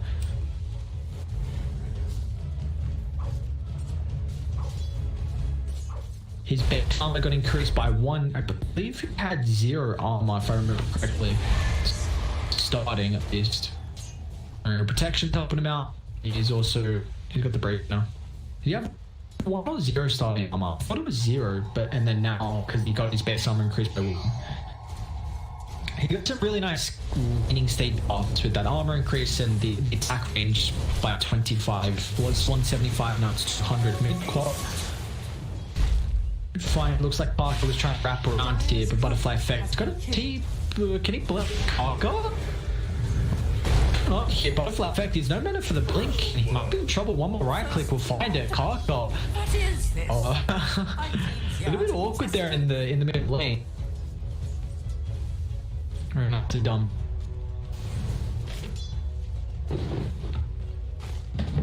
It looks like my OBS. I've got a stream deck, and my stream deck kind of the icons aren't working. I'm not changing the screens, and I don't know why. QI. We'll be fine.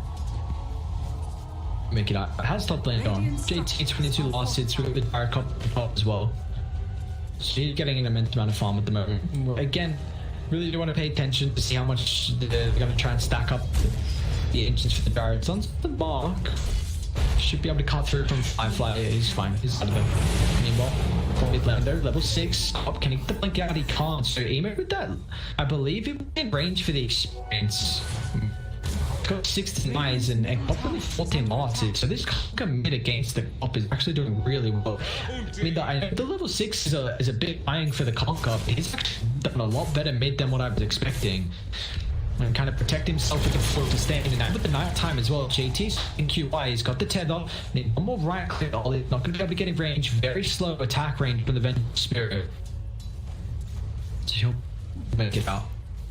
Yeah, Emo's done a lot better. I don't know if he got the experience from that car claimed, so that's why he got the level 6 faster. I mean, it does, again, eyes are even, but it does, of course, take, you know, that on the corp's going to take him away from the, take her away from the lane, so Emo will be able to get to the stage a little bit earlier. And it's up to big for Dai, because now Conker's going to be able to make a lot more movements early, and Quap's already died 2 times. Like, this is not the easiest Queen Paint game. You've got to go for a really early defensive item. So Butterfly Effect just has to go back to jungle. He does have last hit, only 15 locked. It hasn't had a good laning stage. And a Butterfly Effect's in trouble. If they don't make stacks for her, he's hunting. Would catch out Dust. He's got backline supporting Kaka. And getting ready for fucking hits, will be able to sense back us. And now with another Void coming up, really nice position for JT. Get away from the fissure. I love this move from the Night Stalker, hunting mid, because you know the Queen of Pain. I mean, if Quap's not shooting mid, you're gonna have to jungling. So you put him in a lane. Meanwhile, Jim is foot shocks at the Doom, but JT with the rotation, the Void slow speeding off. Drop with right click's gonna be able to secure with a kill. Can he stay alive? Nah. Gonna have to deny, I believe. One more tick. Yeah. Very nicely done. 3,000 net lead for Invictus Gaming. This is a much better early game than what was last. I mean, Conker JT is really utilizing this nighttime. 2 kills already. So the pressure that he did to put on the top one, the iron. And now it's just going to be like what the Queen of Pain going to be able to do, because this is a hero that really wants to, you have this strong laning stage presence where you put your bully just a lane dominator. In fact, you're not going to have that throughout the game. Emo's actually got 2 points time, which is interesting. Dust will get caught out. Both dogs connect now with the strong follow-up. There's a 1 kill in the meanwhile. We're going 4 down bot as Dark Ascension committed. JT will be able to dive the tower. Marks, well, actually, multi-shots not enough to stay alive. Yeah, just the change in the damage for the tower looks like we'll keep JT alive. So now that's 3 kill participation through the night. JT, oh my god, they're getting me a heart attack. Radiant structures are fortified. 3 kill participation through this first nighttime period from the Night Stalker. Incredible start to the game from Invictus Gaming. And they've got a 4,000 net worth lead. Look how far ahead they are.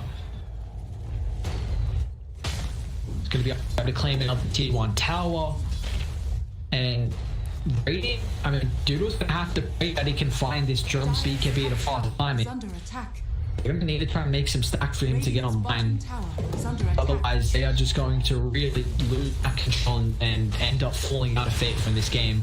Because Pop's not really going to be able to catch up. You see the Rubik actually hit. Doom has died a couple times as well. These heroes playing from behind, really, really awful. I kind of wanted a little bit more of an easier initiation off the hero. With just Blink can kind of do that, but Doom needs a couple more items. So now they take 2 T1 towers and they can top if they want to. And only the meanwhile is just soaking up experience. Look at this, already level 5, and you're the supports can die, which is incredibly important. Under attack. They're both going to be able to hit level 6 actually, maybe before that 10-minute timing, so they won't even need a time to hit the 6. And now Adrian mid should be another free kill. The drag level for the time, the boat is going to be on the mark as well. He chucks up to on top of the Conker. Pretty wasted ultimate here. Conker's not going to give a damn. He's got that run buff as well. And 4 kills now involved for JT throughout this first nighttime. I'm going to keep stacking them up with the rotation top. Every nice defensive observer board's going to scout out this rotation, so QY and Doodle's going to be able to make it back onto the tier 1 tower. JT might get caught here. Dust as the figure back up. It's not going to block him on high ground. JT should have the movement speed to disengage. They are chasing for more with cooldown. Dark can keep my power. We're going to triple turn. JT got it all on the back line for the defensive swap, but already at the level 10 mark. Tight 10 minutes time. And always going to get paced out. So swap's not enough. You know, we're highlighting the level 6 is coming out pre-time, and it looks like unfortunately we didn't see as much impact with the swap there. Will be 2 big kills. JT gonna lose a bit of a break here. Radiant should be able to claim the tier 1 tower top one with both the bounties. So that's pretty important for Butterfly Effect, man, considering it was really, really struggling. So gets involved. More space for the Quap to be able to find some farm. And Gyrocopters as well is second and fourth. Gyro's actually going to go straight for a BKB, so no drums. We're able into the early presence. I mean, BKB is at least going to think up and allow him to take these fights. It looks like he's just worried about the control and the magic damage. But the drums is so required because he doesn't really have any meta items at the moment. The BKB is not going to help.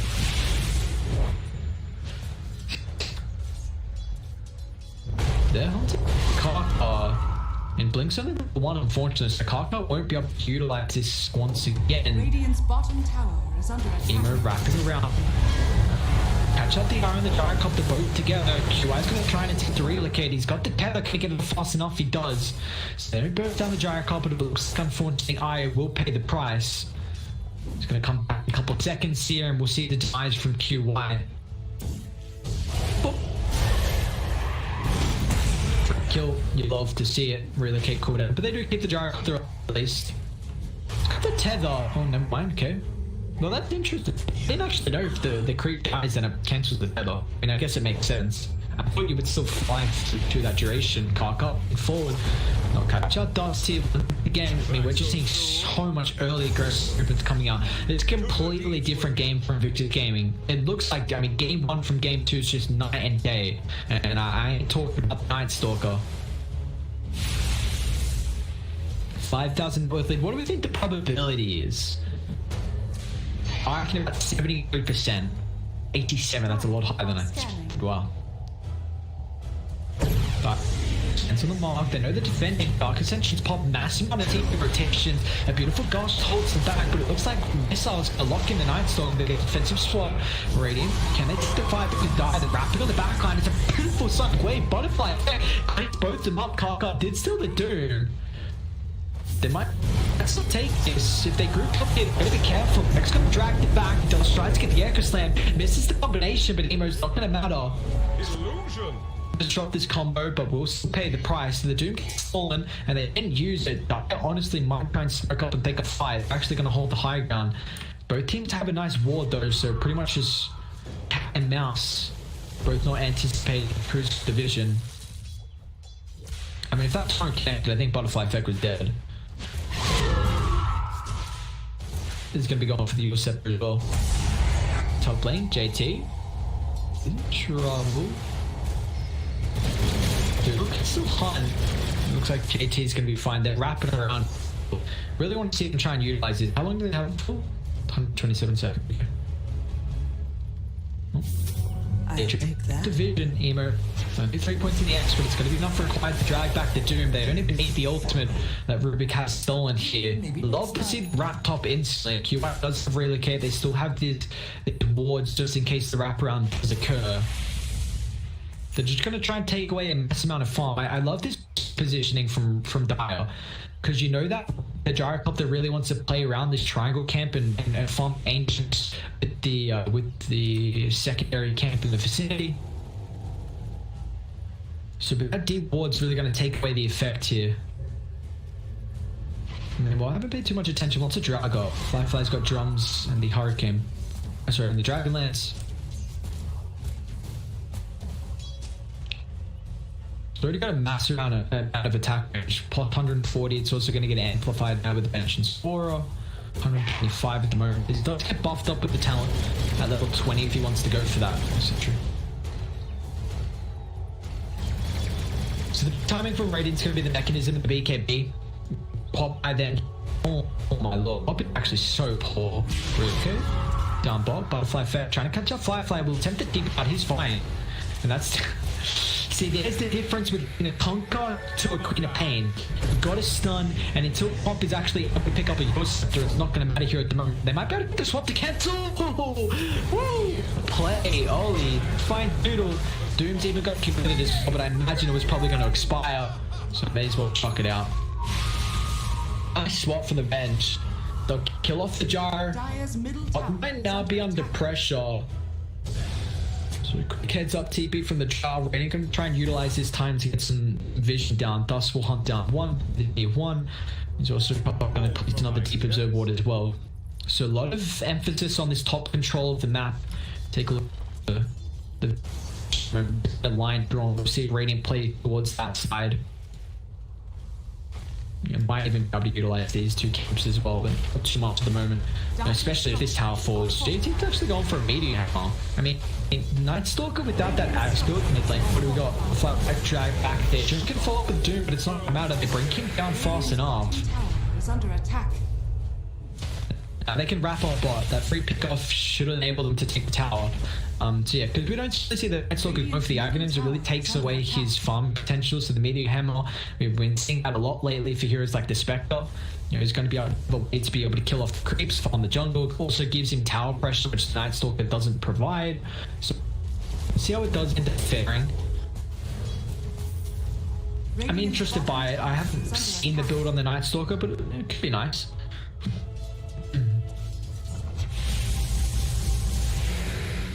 7,000 with the relocate. I'm gonna try to defend the bot here. I don't know if everyone grouped up. Fireflies trouble. It's a much pushback for the Silence. JT need to protect it now. We'll be able to do so. Dire full retreat. Can they protect? And they can. What a beautiful play, man. That silence into JT just putting his body on the line. They'll kill a volley, but Emo looks like now they want to take a fight because they send back the Giant Gyro. Daydream caught out. Fly's still going to show up as well here. Doom's in trouble. Dust yet without Blink. He's going to take the TP. They don't have a way to cancel his JT. It's the item. Very nicely done. That guy's pretty big there from Fly. Already level 2 and just extra second on the silence.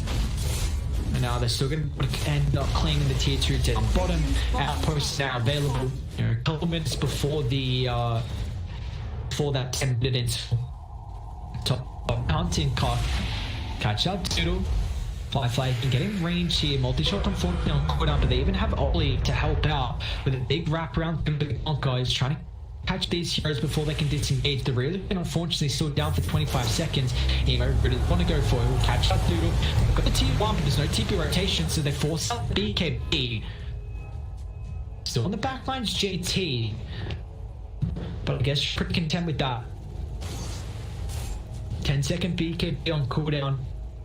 Radiant of now you should take over the jungle as well. Got some H2 neutralizers available. We'll find double. Can they Roche? So 2 points in Wave of Terror. Don't really have any yeah, they don't have any life steal, but it is nighttime. So they're feeling pretty superior with the advantage at the moment. Radiant. Relatively good vision around the Roche pit. And then it's aggressive action in the backline, so they don't see anyone farming the jungle. And it should be pretty obvious if no one's in this jungle, they're either making a smoke play because they're controlling bot at the moment. You know, they'll top push in, it's pushed in, so they didn't want to do anything about it. I don't know if they can take the fight without BKB and Blink with a Mesh Sticker. They really need these items. So they're hunting Emo traded to Dust Dark, essentially in the background. JT beautifully done. On back the IO. So looks like Shaker's going to grab the threat. Pop will be able to kill now. JT needs to hold the void to be able to cancel the TP. UI, he's in trouble. Let's get the tether down, but it doesn't matter. Follow up. It's going to be another dead target. We'll take a look inside the base here. Daydream. He's got the movement speed, so we'll be able to get out of range of this threat. So we're going to be careful, man. But they're hunting. Thanks to this vision advantage, still Daydream will be able to keep himself afloat. They've got the IO, so look how fast they're moving. I should say the tether. 550 movement speed on top current JC. Hunting Doodle. BKB's not cooldown here. But they're being off. 9,000 number lead from this gaming. You're going to be able to go from tower to tower. Still got this blink on the Earthshaker. They don't have the initiation of team fight at the moment. Really need to give the Earthshaker a little bit of space to find the farm, but Dust just can't get anything across the map. He needs the farm bar. Hopefully he can get the blink before this tier 2 low. Going to initiate for Kaka. Gets on top of Doodle, they get the swap back as well. He's got the BKB up in a couple of seconds. He can get it off fast into the next. Could be able to provide him enough heals. Now with another swap, puts a little bit of a tricky spot here. Kaka's going to try and protect him with his own tether. And it will be enough to keep him alive. Another turn, Doodle has actually popped his own BKB. So, I mean, none of this, that's now down to 7 seconds. We've seen every BKB has been defensive. They don't blink up on Earthshaker, but that's now no BKB. So Fly's just going to slow siege. Just bad boy down. I mean, they're going to have to probably just defend high ground. I don't know if they can take a full fire. T1 top going to be the next target for Dire. We still see Fly Effect is trying to find a catch up. They do get another blink now. One or two. They're going to be actually pretty big for Radiant. A couple of blink timings. But unfortunately, I mean, that's pretty much about it. They got to for their timings. I'm going to try and tip the clock back to base. I wouldn't mind if they start up and head top to where the lane's already shoved up. Or they've got to actually a ward here they can utilize. Ollie is under vision. Kaka instead. See him forward. Echo Slam. Daydreams are going to reveal his own blink as well. Kaka will fall.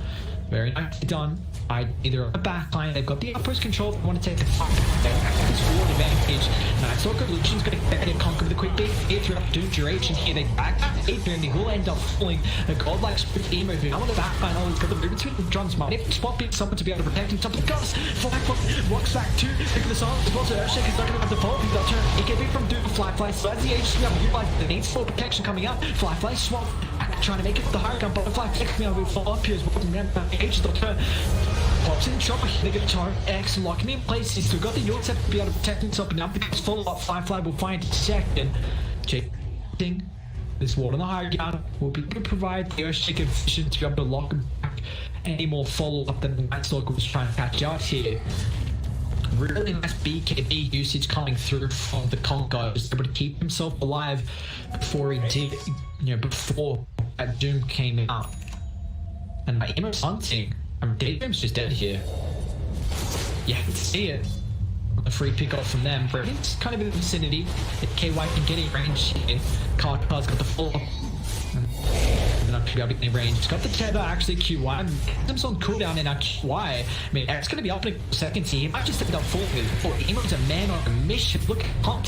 Turns with the BKB. Get the X onto the doodle. To the T1 tower. So IG got to be careful. Invictus aiming, I should say, not.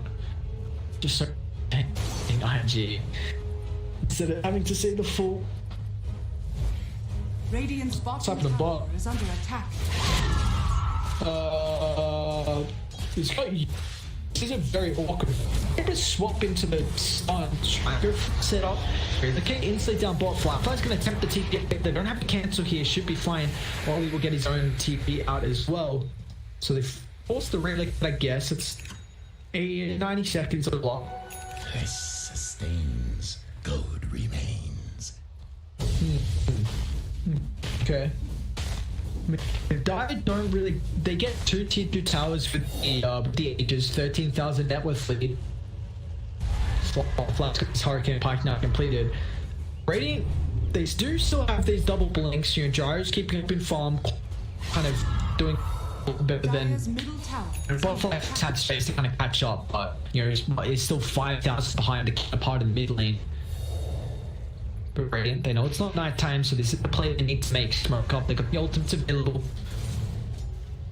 They don't really want Ollie though, who's doing exactly what the Vic needs to do, pushing up mid, because if they pick up the bench, then that's worthwhile smoke. Or just eat that gank. It honestly could be worth it though, because Radiant, if they get the pick up to the T1, you're pretty happy with that.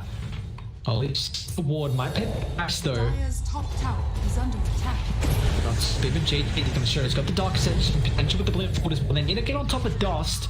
Just going to hold them back here. They're flipping around. This far superior advantage in JT. He's hunting. He needs to find the Earthshake. They've got him out here. They've got the vision. JT blinks back up. He gets the silence forward. Now cancelling out the Echo potential. Dark going to attempt the TP. Got the cancel comes in. Now this fight is going drastically wrong for Radiant. They pick up the ground top of the line. It goes up the mark as well. Somehow Radiant actually take this fire. They broke down the Butterfly is going to try and catch 4 as well, but Blint's very aggressive. He emerges to have the BKB to have you guys. They'll try and back him back. Duel's in trouble. BKB's on cooldown, so they'll be able to pay the price. Butterfly effects still on top of the back line. X is on cooldown. JD has the silence, but it overshoots himself with the blink. Follow up is the boy. QI is going to try to protect him here. We'll be able to do so. Nice shield. Tether on cooldown. Iri's in trouble. We'll end up paying the price in with Zedge drags him back to the device. They're still like hunting. So that fuck as well for iG.Vitality. I mean, I think the clock Sonic immense amount of damage with cooldown as well. JT found the play effect, gets the sounds fast up. WSF gives some protection here. JT still got the point to follow up. The Void's available. Karkas, he got the vision just out of range. The fog, too much to bear. Yeah, look like they just busted down the on the backline there. But that honestly looked like the super good fight from Invictus Gaming. Whenever you have a nice look that initiates on top of the Earthshaker, I feel like you're gonna win the majority of the fights. Like that was not even used as well. It was only level 12. Oh, jeez, man. This is the big issue about Gyrocopter and Ire, is that these two, if you don't a lot of time across the map, you always grouped up, but you're getting solo experience. So what's the advantage? Wow, man, 20k. Let's look at that again. Whew. I mean, even the Ruby can connect with the top on Quat, who actually just got higher. And Aghanim's now completed between Pain but Die. They're gonna smoke up here. Roshan, gonna be a long spot up in 2 minutes. Radiant also have some very nice positioning with their Observer wards. Might be able to pop smoke and counter initiate. Doodle, it's to both of this is trouble now. Gonna get the BKB off fast enough. Placement to bring him down to why. Actually, for the relocate. Gonna try and disengage, but they got the follow up in the X. I think vision from aim is gonna be able to drag back now. With the backline, JT down. Won't find anyone else. So two kickoffs. Might try to get him pressure up the high ground here. Radiant's top tower is under attack. You have a gem? No, he doesn't. He's leaving for help. Up we go, flying ball, Echo Sand, Daydream. Has the gem as well, then it's protected. Perfect visual. Locks him on the backline. They lock, drag, and super greedy. I think they might be able to continue the fight out there. Gonna drag back the two. I keep saying IG, it's so frustrating. Is Bucko got Desert? What the hell? He's gonna do it! No way! What? Yes, let's go! Oh, I'm survived. What the hell? Doodle? Oh, you got PKB, but man, oh man, you gotta be careful. They can pop into telekinesis. Doodle's in trouble here, man. They're going to swap the telekinesis time combination. Can be locking down for the big KB. Keep your white sounds on the back. You get sick of your far from JT. Once again, it's going to hold back down for them. It's on the equipment. Not a lot of damage here. Oh, it's an aggressive shot. Bring it back, Doodle. Bring it. Tie bring air. Can he fight the target instead? The X is going to be enough to be able to lock it down. Up if they want to. 1 for 1. You do. You kill off the gyro. Now down to 5-second BKB. Dude, I'm so hyped for the Ruby. Didn't we bring it up in the first game? I think I brought up that I want to start seeing, you know, the Ruby 4. That tops it might honestly the treads into the Deso. It's nuts, honestly. 50 base damage scales really well with additives. Bolt steals hero damage. So stupid. How much damage does it steal? Is it just 34%? Because of how much it's taking away? I actually haven't seen. Roshan's now up though. Dude, it's so fun. This is like what we saw, I think, yesterday. Remember that like 7 stack that Conker had? If anyone was watching the games yesterday, it was so far ahead in the network. There's good fight here. Alright, iG.Vitality, then auto they'll blow up the Ire. Pretty good target to be able to bring down to start the fight. Now Emo, he's hunting for more. They got water the backline, so they'll scatter out of it's TP. Karkas got the follow-up, the tech positioning from the Ruby, because it's so strong this game. Because of how aggressive Dire can play. You know, you've got JT with the blink, so Karkas can follow up, and you've got Emo, Silver's just constantly running at you. And the tether giving movement speed as well. Look, I mean, he's moving 550, man. Look at his head, little bob. Should be free roach for them. This is on the Desolator as well. Good amount of mine. Some of this roach gonna get absolutely melted. How did Radiant win this game actually? Let's see.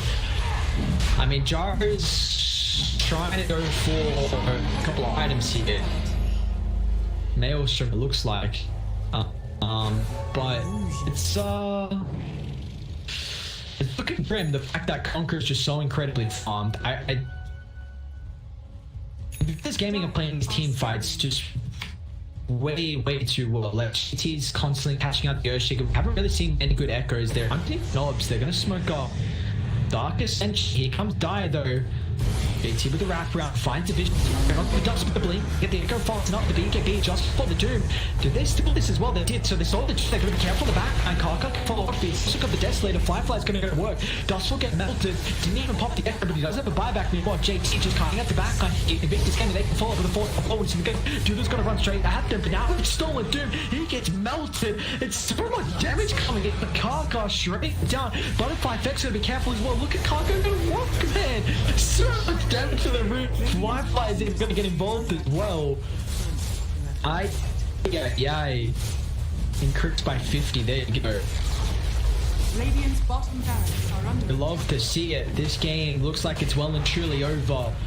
iG.Vitality, they got a couple of buybacks. They're going to hold them out here. They'll have a full set of buybacks involved. They'll probably end up losing a full set mid as well. Doom and Cop was forced their buybacks. All they've got is the Echo, but so far we have not seen this Echo pay off at all. You can't find the initiation at the moment, it looks like, from iG.Vitality. So they're going to back off. So the Night Stalker back, getting peeled up. Firefly still slow sieging. Yep. Back alive on rated. Radiant's middle barracks are under How do you find the opening? JT is going to try and jump forward to catch the silence on top of them just to prevent the echo. Radiant's top At the multi, it's a lot of damage. EQI is forced. Constant shot, slow shit. They get the telekinesis. Now what the fall does, it's a beautiful echo from the backline. But where's the fly affection? Complete full 20 but it's not enough. The info with the backline jar higher. Both Dust going to join him. The R-fly from this game go over. Invictus game, hit back goddamn hard. 32 minutes in, but this felt like it was just a clean wipe. As honestly, this game, we could have ended a little bit earlier, but this game made him work for it. What a beautiful performance from them. iG.Vitality, I mean, honestly, it was night and day. iG.Vitality game 1 looked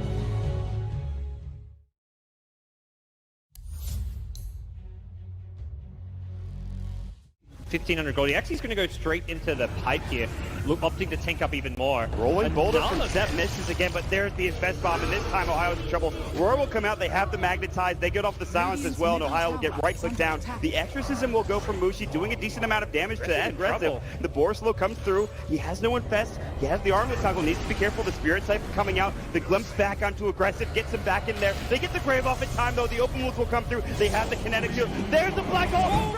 On to 3! Stefan and Amoy are gonna get chewed down! 3 dead, Mushi gets a double kill! DJ, are you kidding me, from the low ground? DJ, God, the crowd, he just goes insane as he hits the black hole of his life. And Likely could just give this one up. The vision advantage with the Hawk does help. But nope, they're ready. They've actually got a smoke. They can bypass the Hawk with this, but there's no way they take this in time. Fnatic need to get out. Mushi is going to be stunned by the boulder smash. They're going to come through. Showit looking for a Ravage. Can't find it. Mushi pops the BKB early. Aggressive blinks in. Pops the Rage as well. Still has his BKB ready to go.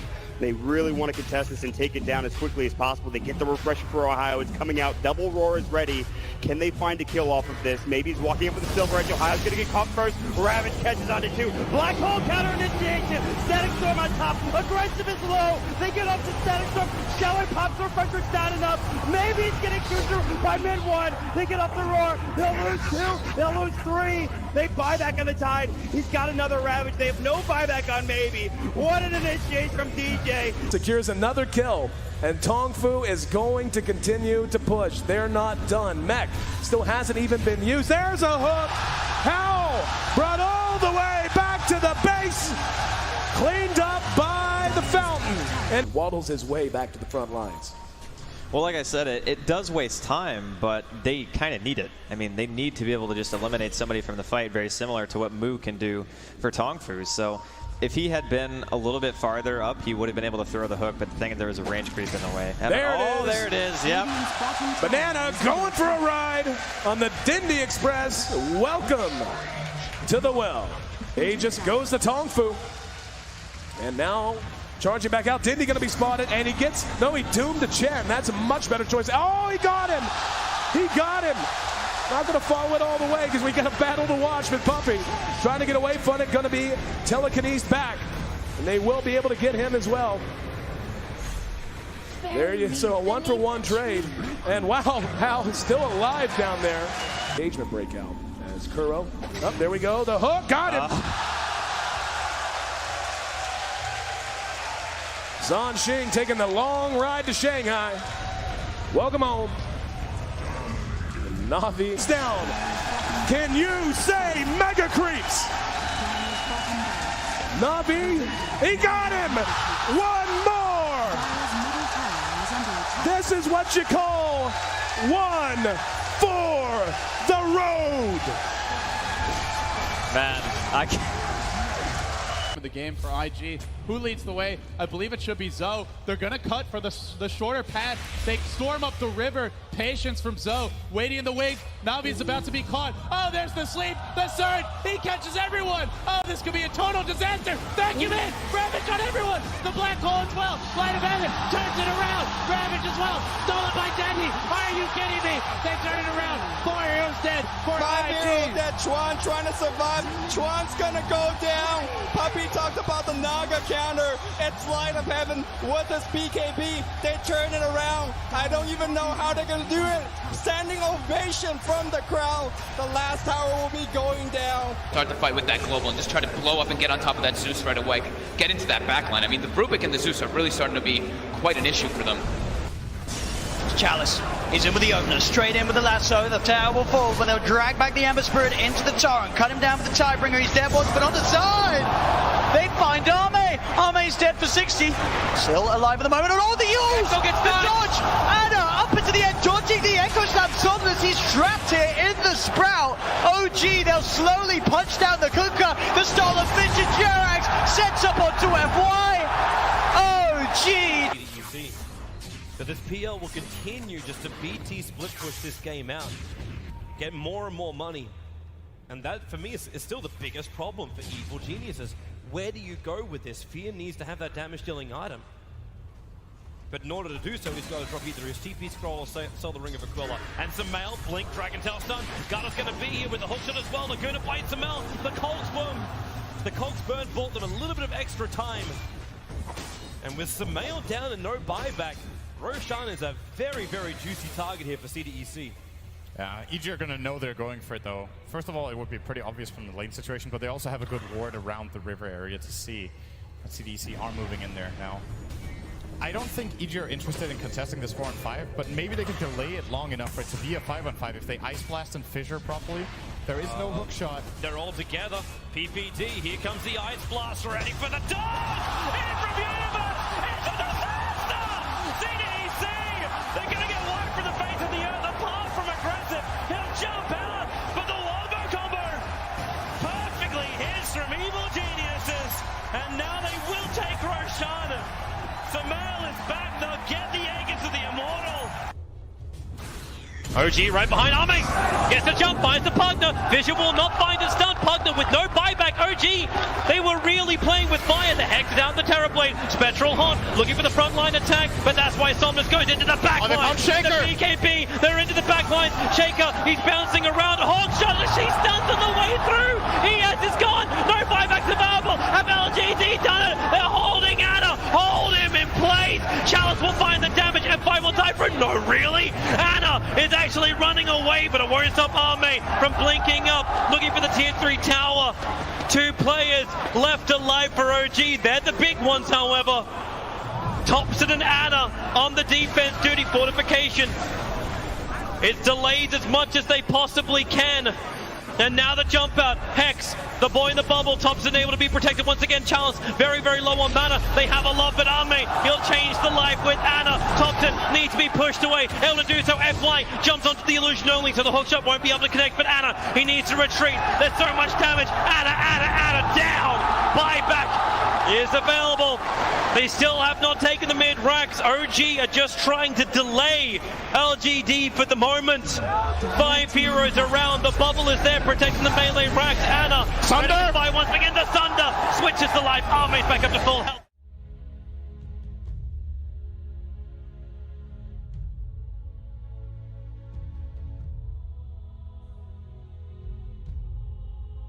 Ten seconds remaining. 5 seconds remaining.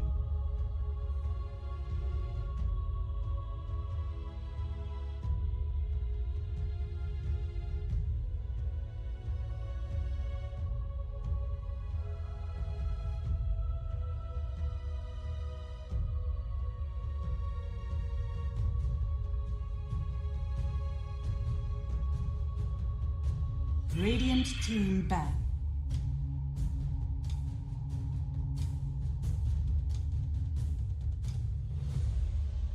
Dire team ban.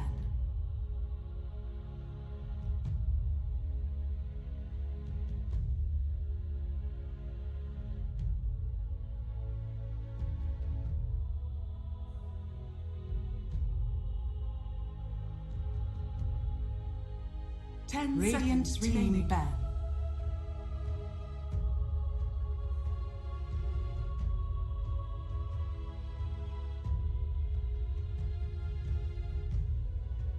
Dire team pick.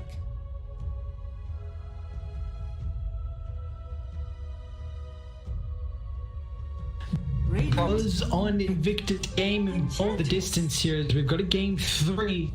iG.Vitality looking pretty strong in game 1, and then Invictus Gaming hit back hard in game 2 to even up the series. Now we're going to see a full best of 3 now play out. iG.Vitality playing for pride at the moment, and the boys over on Dire, they're the ones playing for some seeding heading into the playoffs, as we're actually going to see an Enchantress here already. And I am going to chuck out that it could be an Enchantress into the Clinks. Because iG.Vitality, they swapped up their bans a little bit. They put some emphasis on the Venge this time. They let the Venge through both games, but in the second game, they banned the Clinks. Actually, no, both games the Venge was let through. But then in the second game, they banned out the Clinks. Now it actually gets let through. They swap up with the Venge ban, and there's the Clinks. That's what I was trying to get at. Just the different the bans.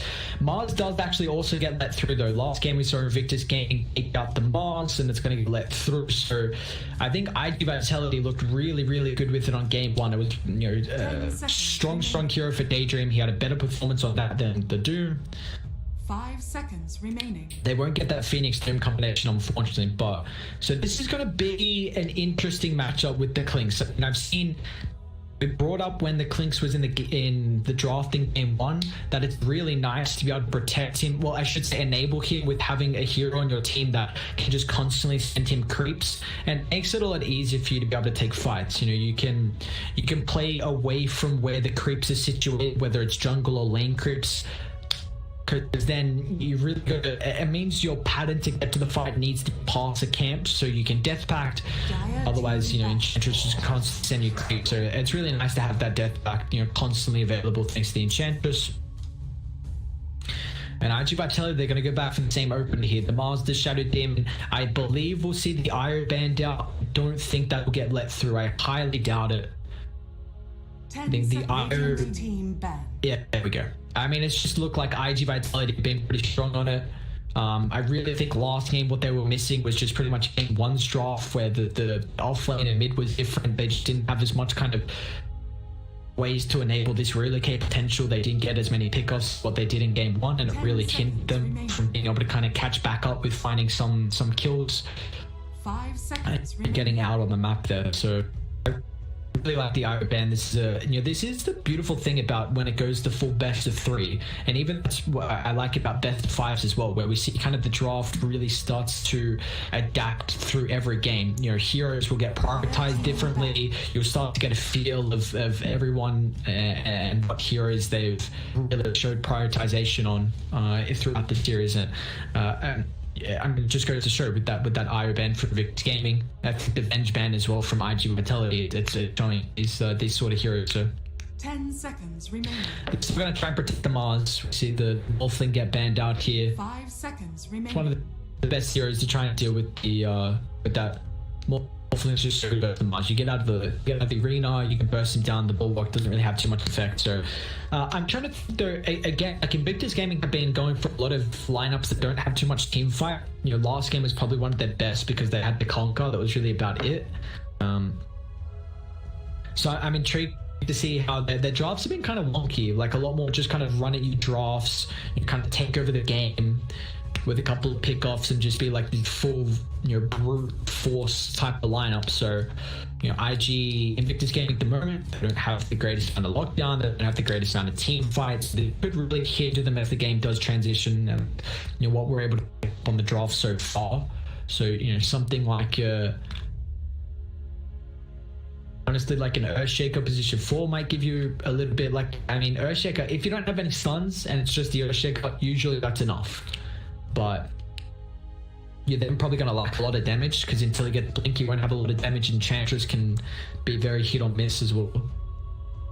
So they might go for more of like I think they need a nuking position 4 to really be able to fill that void. Tusk is banned, which I think would have been nice with the cooking spot. What is available actually? 10 seconds remaining. Not much that I can see. 5 seconds remaining. Oh, I'm looking at the wrong set of heroes actually. Really wonder if I love. Unfortunately, we didn't really see too much of that Rubik, the treads into the desert. But what was the item build actually? So we went 8th lens, and then into the 8th lens, and then into the blink. So, but he did have treads as well, which he bought after. So yeah, he held the brown boots into that. I'm honestly super down to see like Core Rubik. Like I think OG, when they're playing, because I feel like if anyone's really going to do it, Thompson's going to be one of them. 10 seconds. Absolutely loves these kind of style that aren't really super meta, where it just kind of shines and really takes over before everyone else is able to formulate an understanding of how to deal with that. Again, at the moment, it's a lot of reserve times being utilized here. We're still only holding out at the moment. They do ban the Terrorblade, okay. They don't have any AoE clear as well, and Terrorblade with Shadow Demon's a bit of a worry. You never really want to let that one get through, so there's going to be a good kind of tester for the series later tonight. iG.Vitality also have to go up against PSG OGD, who are currently situated a little bit better than what Invictus Gaming are at the moment. So that's going to be IG, be a little bit of warm up. Might reveal a little bit for PSG OGD to see what they have to prioritize in the draw and the bans, etc. If they're paying attention to this series or not, or if they're just trying to warm up themselves and play some pubs. But maybe getting used to. They could even play in the that new game mode, the Ags Labyrinth thing, which I haven't even tried to test out yet, but it looks super fun. I've watched a bunch of games. It looks really enjoyable. I think it looks like one they've done in a while. Radiant team. They're always fun. Those little games. There's the time. Okay, so there's a position 4 burst. Kaka's really strong with the tiny. They can flex it as well if they want to, but I'm pretty sure it will be played from Kaka. Just gives you a nice way to get on top of the lean or the burst damage that they need. I feel like Tiny Core might...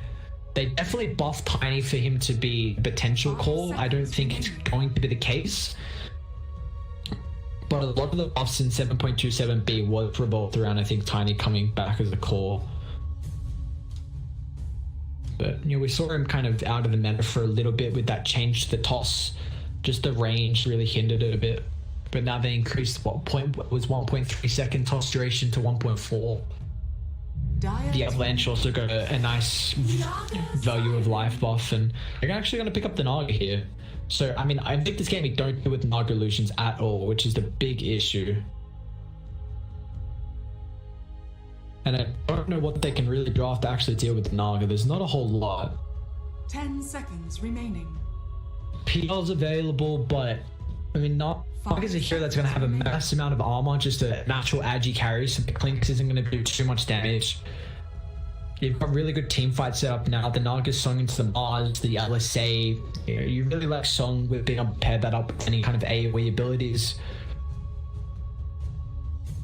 And I just worried that I think Invictus Gaming, whether they take over this game before the Naga Siren comes online, they're really going to struggle. They don't have team fight. They've got a lot of pick off, and have a lot of stuns, so it's kind of just tiny being this initiation. Honestly, they could conquer again. I do already see the Lina matchup, so yeah, okay. Telly themselves don't have the greatest to do with illusions. Mars can scale relatively well with damage and then go through Book, especially with that Ag. So yeah, you can kind of deal with them. Lina's okay, but it's not the greatest. People's just going to get on top of the Lina now a lot easier. And it's very similar to the timing on the Naga. Both these heroes are illusion based. They want the Manta, they want the Diffusal. People can come online actually a little bit earlier, I'd say, than the Naga, because you can go first item Diffusal and kind of show up the fights. Naga just really can't do that. You know, we'll be able to farm a bit of a faster rate because of how you can utilize the illusions. So we'll see if Naga can hit her timing before the PL, but both teams really don't deal with the illusions, so I imagine we'll try and see, well, they flex it. I mean, they need a position 4 for iG.Vitality as their last pick. So it has to be someone to try and help out and deal with PL. But there's not a whole lot. I mean, you see the Earthshaker gets taken out. PL can play pretty well into the Earthshaker. I think Grimstroke could be a factor. He's okay. He's not the best. What's a position 4 that can kind of deal with the PL, well, with the illusions? It's not a lot, man. Radiant team ban. They ban the Earthshaker, okay. I guess just making plays early before the PL comes online. They do kind of need a playmaker. It's the Mars. That's about it. So being able to initiate before the Mars gets blinking. You see iG.Vitality, they're going to try and ban out heroes that kind of deal with Naga illusions as well. So they think this is going to be once again a JT Clinks, which, you know, the first time I saw this Enchantress Clinks combo was run by Vici Gaming. They played in the off lane, and we've already seen Invictus Gaming try and play it in the off lane as well. So it looks like iG.Vitality has got the right mindset here, just trying to ban out, protect the Naga sign. They get rid of the Ledge, they get rid of the Ember, 2 heroes that are really going to actually hinder Naga's playstyle. And it's also not a lot of catches as well. This would have been a pretty good Ember game, to be honest. Don't really see it too much at the moment, actually, which is interesting. But they need a playmaking hero from ID mid. Void Spirit could be an opportunity. Ooh. So actually put the Clinks mid and they go for the Underlord to try and deal with it. The Underlord did get nerfed, actually.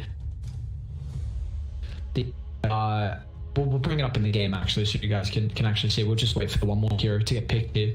10 seconds. So what did they go from ID? I want a nuking support. Not the greatest, not many abilities to steal. 5% would be nice to steal. But that's about it. You're laning it with the Mars as well. So you can put the Shadow Day with the Mars lane if you want to, actually. Let's see, what do they do? They're gonna Timber. Okay, so how do they play this? They put the... What? It's a pretty good Timber game. I'm actually not gonna lie. This is a really good Timber game. So Fly's on the Clings, Amber's on the Phantom Lancer, Butterfly. So they're gonna put. This is actually a really good Timber lane because he can lane versus the Clinks. He's good enough sustain that Clinks is harassable, do nothing. You're very good versus the Underlord because I mean there's already 2 strength heroes, tiny Underlord, so you're going to be able to burst him down. in Invictus game, you don't have any bursts to really go off the Timber, and he also does really well with the Phantom Lancer. So they flexed the Lina, put her as a support. Which, given what you were wanting, honestly, I was bringing up, I think they really want to support who's going to give you burst potential. Lina has that. Now they got a Timber to deal with the tankiness and the Underlord. He also does relatively well with does really well with the Phantom Lancer illusions. Late game's an issue, but Timber can kind of go Bloodstone, Ags to really deal with the illusions, and Shivas as well. So early on, you know, Timber before the Phantom Lancer gets the Fusel Blade can have a pretty good performance. Once Evo has the Fusel, then it does kind of make it awkward for the Timber to play around because, you know, it's a hero that naturally relies on the mana, so slowly getting burnt down is annoying. But the matchup with the PL is pretty good for Timber. So honestly, in a majority of the game, you're favored.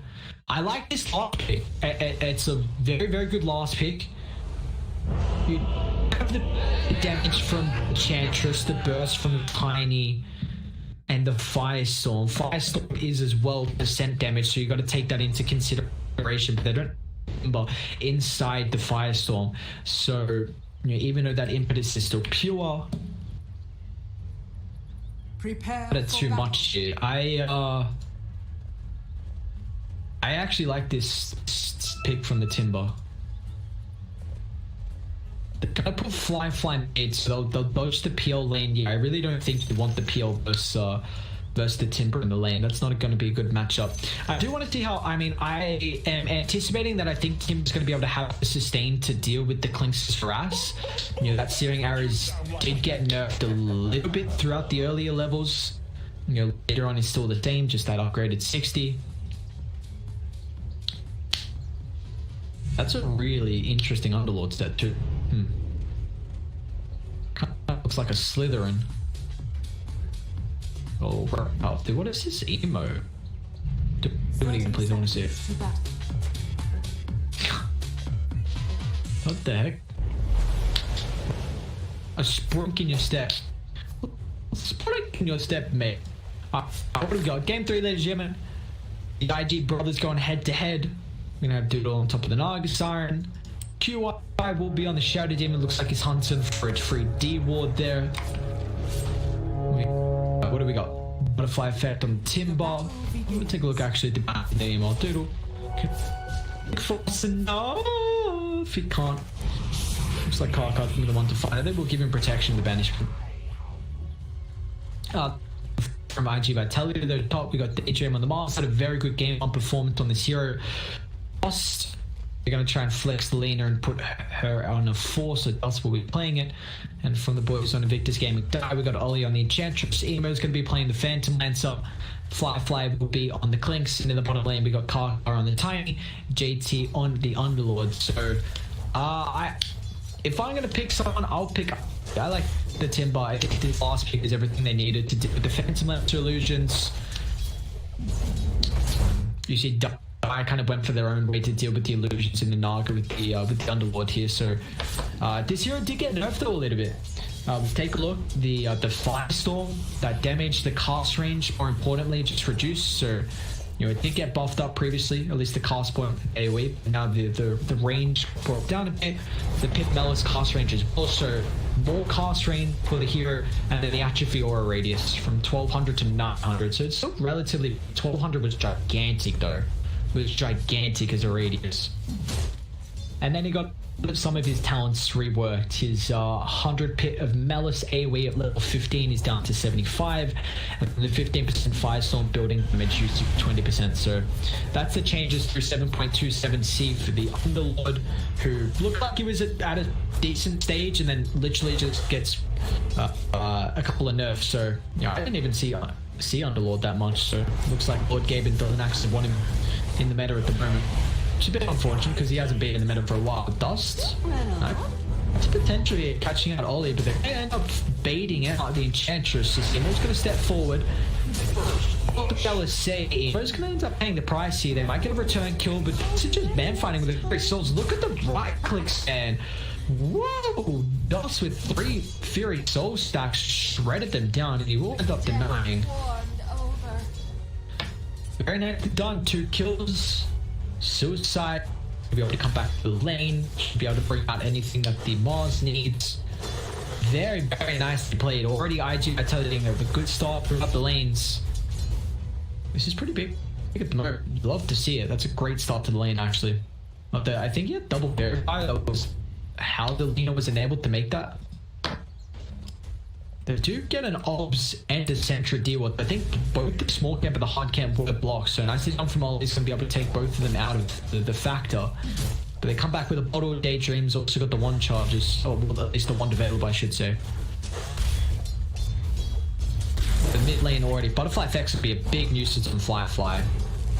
This hero's going to have to really protect himself with the Skeleton Walk, but Butterfly effect won't be at any threat. I don't think what the Clinks is really going to be able to do against this hero. And once level 6 comes in, Butterfly effect, Butterfly kill. Hopefully, they'll bring out a Sentry or some protection for the Timber so he can solo kill off the Clinks. But Ori, I mean, 19 to 2 compared to the 17 and 2. Firefly is still doing relatively well, but is tanking up a lot of damage. There's not even trying to go for searing arrows to harass our butterfly effect. Just absolutely no point. Not really about any threat at all. How's bot on that? Good by 18 to 2 compared to the 13 and 9 from JT.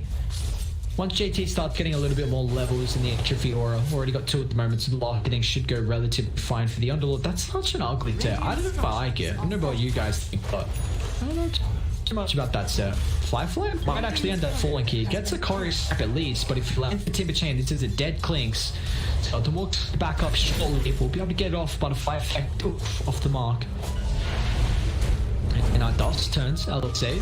Try and find the kill before he died, but we'll be able to do so. We've got another lance up in 3 seconds. Is the damage going to be enough? So just the LSA looks like he's going to be able to get out of range so the lance won't fly out. Dust is absolutely destroying this top lane, dude. I mean, what a flex here. We don't really see Lena too much, and especially as a position 4. But my oh my, they are absolutely just demolishing top. Dust is having an incredible performance. I really want to see a detection butterfly effect. I mean, he doesn't have a courier, so if they can bring one out on one of the supports as courier instead, that would be very handy. As we see a rotation, they're actually going to send Kaka all the way through. I mean, mid lane you have no kill threat of killing the Timber. You know, Clinks is just going to offer no potential there, so he's going to have to wrap all the way around, trying to get bounty room timing. Level 3 as well, but they jam a little bit too tanky, so they're not going to be able to find the kill. In fact, they just want to take away a couple of the bounties. Adrian already found one. In the meanwhile, Butterfly Effect also does find a kill mid. We're still going to follow the action top, but the enchant holds back the Mars's threat, so we won't be able to follow up here. Very nicely done though. Looks like the Timber's at level 6, and now this lane's pretty much impossible to come back to. Butterfly Effect can just shove up the lane. He's got the catapult wave, so we'll tank up the tower to be able to protect and keep catapult alive. And now with no creeps to come back to, it makes it so difficult. They also do catch out Kaka. Get up the poison here on QI. It is only level 1, so Kaka should be fine. QI might still hunt though. Kaka's got boots, so it's going to make it difficult. It's fine.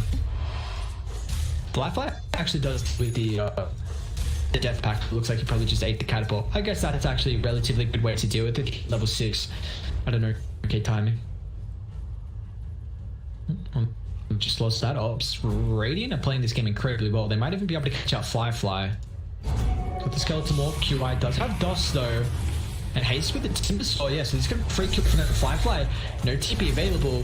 He's going to try and kill off the Shadow Demon, but won't be able to do so. One right click. Oh, he does actually find it. And now Firefly, the Dust is one. What? Also going to kill top the Lena. Nice rotation coming out. Invictus Gaming, man. Alright, baby. You love to see it. Daydream going to get chased down. Speed pushes back the Phantom Lance. If they still get the enchant, Daydream will end up falling. Double kill for Kaka. This is a massive rotation on the Tiny. We saw it didn't end up dying from the Shadow Demon. Was able to wrap all the way around. That Radiant Ward just wasn't enough to scout him out. And now, mid as well, Firefly even getting that kill. I'm actually so surprised. Does run into QI again. Timber, get range. Timber chain forward. Avalanche is holding back. Firefly falling low, but it's still not 2 points in the poison.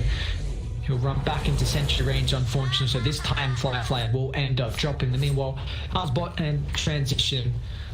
Doodle level 7, JT level 7, both getting a decent amount of farm here. Underlord actually on top at the moment, 57 losses compared to the 34. So imagine how this game was going to end up faring. 1v1 in a lot of matchups.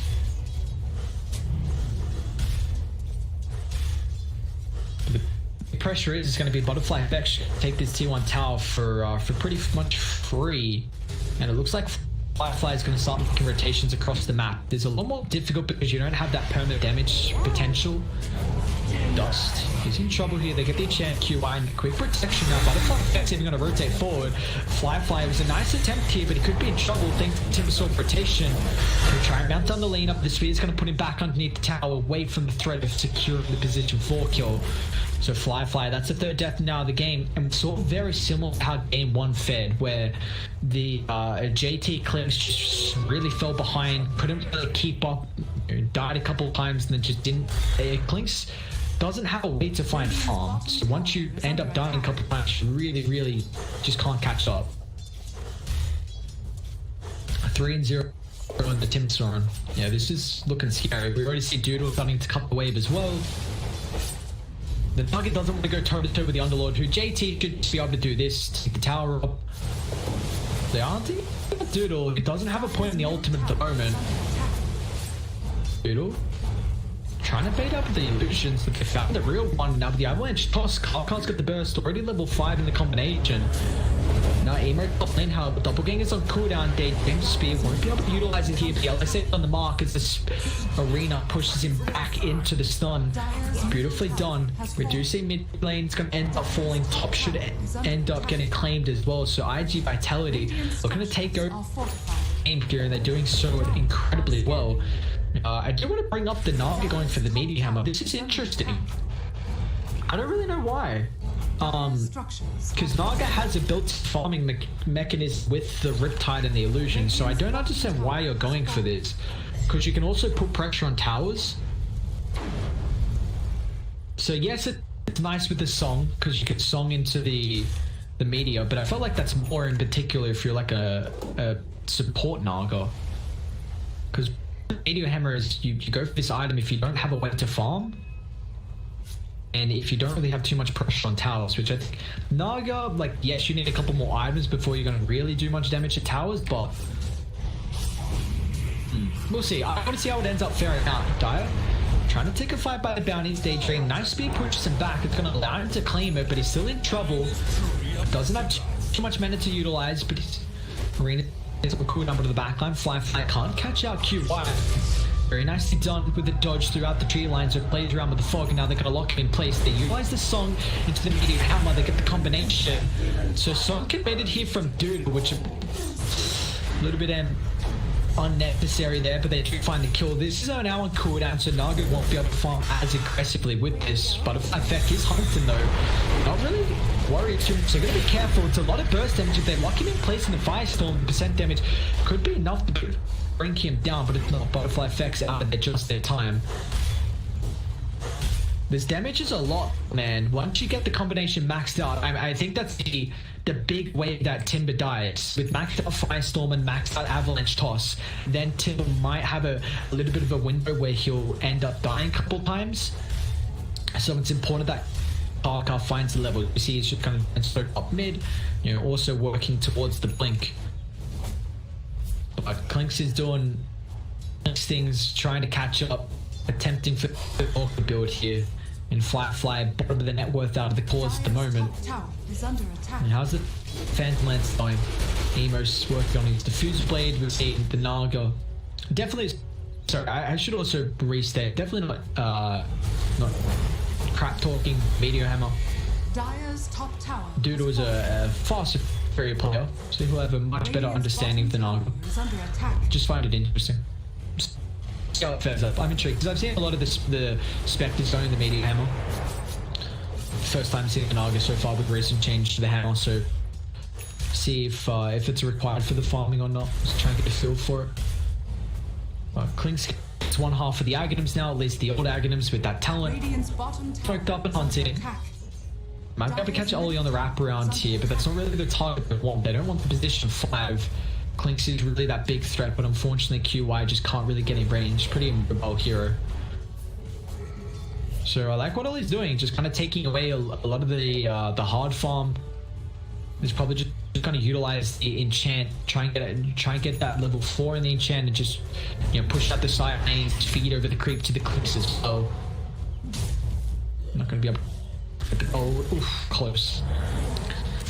But just under 1,000 net worth lead. Dire's still doing a pretty good job of being able to keep up at the moment. They are behind one tower. But it looks like, I mean, the fact that JT got an immense amount of farm down bottom, and it's second fluctuating third in the net worth. You know, Tiny's also had a pretty good game. Tiny's actually ahead of the Lina. Well, Karkar is 3-0, Lina's 2-2 and 4, so those couple of deaths slightly hindered Dust. Does have a very good top lane performance. Karkar's already got a blink, so this is actually big from Dire. Has the combination maxed out with the blink timing, so this is big. They will be able to kill Timbersaw a couple times. He's got the Yule Scepter. It can be a little awkward into the pit because if you use up after the first route, you'll drag back down into a secondary route majority of the time. The guys should look to smoke up and make a play. They're going to try and lift up with the Phantom Lancer down, but okay. Plus, free pick for them. Who's going to be able to claim the kill? It is Carcass. So stacking up the kills is 4-0 extra spree for your boy. Karka had a very good second game performance. They might even hunt Butterfly Effect. He's level 12. He's also going to go in for the Bloodstone next item too. So, I honestly, guys, this is going to be a pretty slow game. And we got 14 kills at 14 minutes in, so it's a kill a minute, which I would say is relatively slow. Like a kill a minute, maybe. It's like average, I guess. But you know, you have this Phantom Lancer who really wants to take it to late game. You got the Naga as well who really wants to take it to late game. You know, PL is going to be able to come online early with the Diffusal Blade, but you know, still kind of falling further behind. Naga, you know, the Manta Hammer, the Meteor Hammer, built-in farming speed with the Riptide and the Illusion, so you will be able to go a lot more farm than what the Phantom Lance is actually going to be able to do. They're going to bait up top here. Underlord, he's in trouble. Nice initiate, going to be able to catch out JT. Reel the blink on top of Daydream.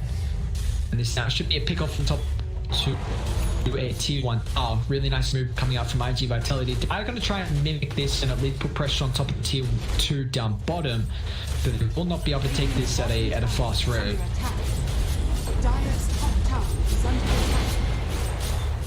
Can they defend bot? Doodle does have Song and TP if they want to actually take the fight. They can definitely do so. Radiant structures are fortified. They're going to TP the Timber instead. So they probably, I mean, I guess Naga really doesn't want to beat down bot anyway. You want to kind of play on top where you can use the illusions to shove out the top lane aggressively, shove out the mid lane as well just to cut it. Because bot's the dead lane. You know, if anyone's going to play there, it's the Shadow Demon or the Timber heroes that are very hard. Even Alina, because you have a lot of wave clear.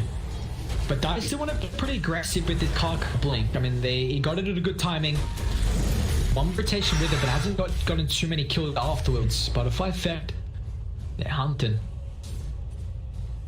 Is this Orca completed from the clinks? It actually is, so it's a relatively decent orc timing. I mean, you probably hoped for it maybe a minute 30 earlier. It's not going to have too much effect as well because Butterfly Effect does have the Evo Scepter. And Naga's, you know, closing in on Manta style. They've got the banishment for protection, but it's at least going to allow Fly to hunt the backline. He's probably going to try and prioritize the Shadow Demon, prioritize the Lina as well, which is a lot of their, you know, survivability and the damage early on. Blink forward. Ollie, free pick off for them. Just revealing myself a little bit too aggressively. Karka's going to try and counter initiate. There's a lot of damage, but there's no follow up, unfortunately. Daydream takes about 3/4 of the HP pool, but will be healed back up. Firefly's going to try and cut him off here, but it looks like Daydream's out of there. Top lane though, we got threat. JT's in trouble. Doodle won't get anything off, so JT is just going to pop the ultimate. Try and deal with creeps. Oh. Dire's courier Yeah, he does.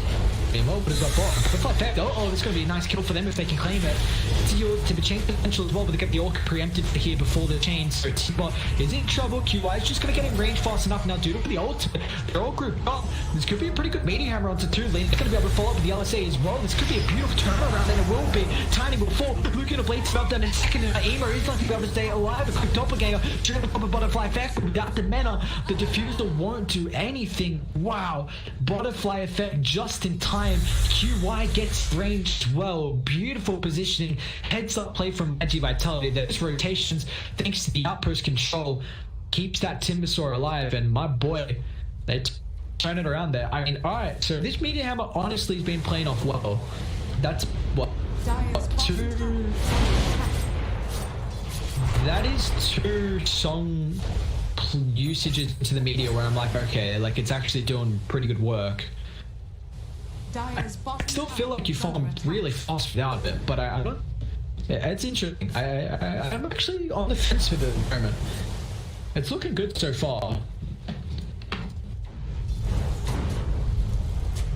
Invictus gaming, they still want to hunt. Karka with the initiation, they catch that QY. Instant picking up on the ward on the higher gun, so it's going to be a free D ward for them, but might end up tossing this tier 1 tower mid. And it will. Looks like Radiant not going to do anything to be able to defend it. So they're out of there. 3,000 double lead for iG.Vitality at the moment. A very good start for them, but they're still hunting. Bottom lane's getting shoved up by Emo. They've got a nice deep observe ward as well, just in case iG.Vitality want to wrap around and defend the tower.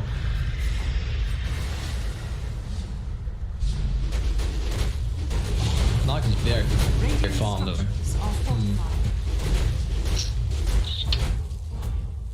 Radiant, they will smoke up. Someone's in 10 seconds. They can take the fight with the Thong. Smoke's gonna pop. Beautiful position for Parker now with the blink is engaged. Avalanche gonna hold it back, but they still get the purse to slow.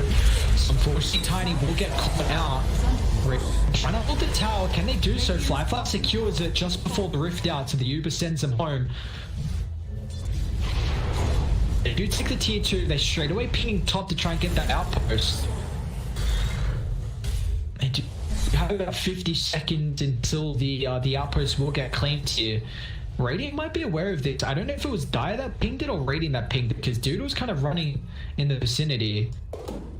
They can definitely defend it with a couple TPs. Look at the vision that I have done, but they really want to continue playing around here. So enough it is. Point booster claimed.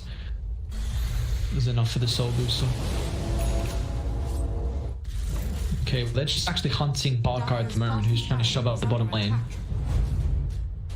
Dire's structures are fortified. So we'll be a 1-for-1 with the outpost when all is said and done. 2,000 net worth. They're gonna actually try and come mid. Aggressive. Put pressure on. Oh, they against the vision. Knows he held it. Fly does have dust. See. But now he's gonna turn on it. Just fly.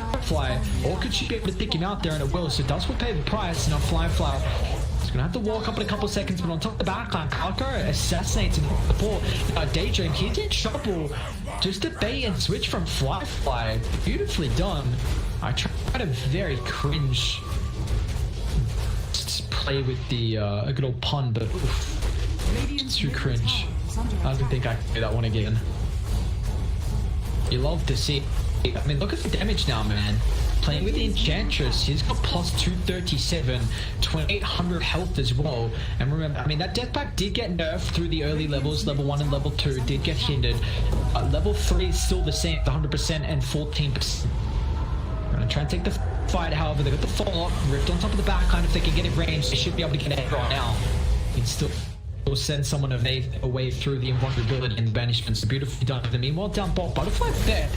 He's got a TP. Parker's going to make sure he holds some stuns to cancel this one. And I mean, Timber's in no man's lane. He's going to attempt the TP up, but Parker will cancel it. Radiant just throwing away a couple of their heroes here, and now giving the net worth lead almost back in favor of Dire. Emo's now almost has this Manta. This Tiny is really strong. 5, 2, and 2. The burst damage is super good to be able to deal with the Timber. Middle tower is under attack. Who I think would have had Bloodstone, but with the courier dying, I mean, it didn't matter though. Radiant did have the outpost control, but do they have TPs? Yeah, they did. Doodle's actually going to go for Helbert next. I mean, very good against the Clinks. If you find the real PL, that's going to be nice as well. No, yeah, it was none that I saw queued up Helbert, right? I'm not tripping. Yeah, it was. He's gonna swap up instead and go for the diffuser blade next, which has already been completed. I actually top of the net worth here. So when's the Roshan taking potential? Well, who's got it? Probably Radiant, because the minus armor on the Naga. Clinks did go Medallion. Although they do have the Firestorm. That burn damage is a lot. Yeah, with that and the Clinks' damage, I feel like both teams can take it. It's probably favored for Radiant just because they do have the Roshan control side of the map. This is MKB now completed, however, Clinks. He's going to go BKB next just so he can continuously right-click throughout the fights. But Dire did honestly get a little bit of breathing room. Like, iG.Vitality had a 4,000 net worth lead, and now it just all the way got dwindled to nothing. Just fed away a couple of heroes, and it's going to pay the price here as we see starting to lose a lot of the map controllers. You know, bottom tier 2's gone, mid tier 2's gone as well, and this is allowing Emo to push out the map. Manta Defuse also similar timing here with the Naga. You know, it did go for one more item with that Meteor Hammer. I haven't paid too much attention to how much he's using to farm. So if he goes more, I guess it allows him to fight early with the song. We're gonna try and smoke up so they can catch up. They're gonna ward on the backline, seeing Ollie. Emo is also showing the lane. Another wraparound Karka, just try and cut the waves here. Doesn't get the full one, unfortunately. Be able to at the end though. Ollie. It does get shown in the outpost, unfortunately, but Radiant looks like they're just going on a wooden expedition. Very deep obs. They're still going to pay the price. Still the banish creep. Oh, that was a lot of damage. What was the breach cap there? Wasn't even that much. I guess it was at the same time that the people were coming out. Oh, apologies. Who did they pick off? It's the Clinks. Nice rotation. Dude just told him he didn't. So I was just gonna see how much the Laguna Blade did. It looked like it looked a lot. It looked like it was a lot, but it was not. And now Radiant should be able to get a little bit of map control back in their favor. They haven't really had good vision advantage. I mean, this ward's gonna expire. The bottom one just expired as well. Do they want to try and take Roche from Radiant? They still have their team fight available. Want to counteract any attempt if Invictus Gaming want to defend this. And Radiant have a nice ward on the high ground as well, so they're going to smoke up. They will end up popping the Karka straight onto the high ground, moves it up here in the next arena, locks in both JT. Can he get the ultimate fast enough? He's not going to be able to protect the line. He'll go for his own rift back to bait. He will be successful. It's actually towards the T2 now, and the butterfly effect. He'll find Emo, and it's chain aggressively. They'll get the Interceptor. Where's the fall? Daydream will lock them in place here. Now Judo will have also the fall from the root. Emo gets it off instant with the Manta. Now, oh no, the Doppelganger. He gets through the banishment, still locks him in. It's nice root up on the high ground, but it's not going to matter. Now Radiant, they're going to run over this fight here. The pure damage from the team up too much for them to handle. Butterfly effect, he's still hunting. I don't know if they can kill the Timber. Feist with the damage from Clinks is a lot here, so be careful. There we go, he's got the Bloodstone active. Look at the damage coming up from Firefly. Daydream falling low. Will be able to secure the kill now with the banishment on the backline. Firefly, if he can get in range. Doodle has this song. They might need to actually utilize it here for some space. And Firefly hits hard. That plus 25 Searing axe damage does cancel TP, free kill for them. This could be Roche now. Radiant 2 heroes down. They've got one buyback available. Look how slow that takes Karka to deal. No, you really want to get that? Oh no. Roche will fall. Doodle, he didn't get the song up fast enough, and now QI has to protect himself, but unfortunately Karka, he has the detection. Another pick of Firefly is all of a sudden a man on a mission. And this dude had a really rough laning stage, but he did an incredibly good job to be able to catch up, and he's out finding a couple of pickups, and his net worth lead. It's in Dire's favor at the moment. That's actually massive that Dire team take Roche. This is really, really big. How's the plus health as well? 1200. So Firefly's 3400, man. Ooh. Enchant just with things is actually filthy. It's filthy, man. What's the damage you get from it as well? Getting based on its current health. So yeah, the more health it's got, the more damage you're getting. 359 plus. Are you kidding? Stupid. That is stupid. Firefly's level 8, well level 19, 3 points up in the ultimate. They're gonna walk up top where Radiant have vision. One ward just expires, they'll place then another. They have any? Yeah, central place Daydream straight on top of JT. Not really the hero they want to initiate on into the backline. Karka catches it fast so they can bring down Shadow Demon. Protects him with a gun damage, gonna matter now with the big damage. Physical damage way too much. Firefly will shred him down with the Searing Arrows. Doodle does actually get the protection fast enough. No BKB is currently on Dire, so Doodle's gonna tempt the team out with the protection of the song, and he'll get out fast enough. It's a 2-for-1. I mean, if this fight keeps going like that, you cannot initiate on JT. I mean, it's not as Firefly, but he's got a lot of armor. Butterfly effect, he'll be fine. Yeah, he's got an immense amount of armor. And you're just letting Fly have a free fight. I mean, he's now got a plus 125 attack range. Where are you going? So JT's just baiting, honestly. Like, he's like, all right, brothers, you want to go on me every time? I'm fine with that. I really couldn't care less. Allow my links to see on the backline to just shred you down with the searing arrows. And now my PL will go to work as well, who almost has the heart. Almost did lose that quick on too. Under attack. Fly will connect to T1 tower. Meanwhile, 2,000 net quickly slowly accumulating. Butterfly effect. We'll take a look at how the let's look at him. Sitting pretty at the moment, KDA wise. He's in trouble though. Dire wrapping on. He needs the TP out now. Otherwise, Dire gonna get there close enough. The Blinks on cooldown, keep getting ready for the avalanche on yours. No, just out of range.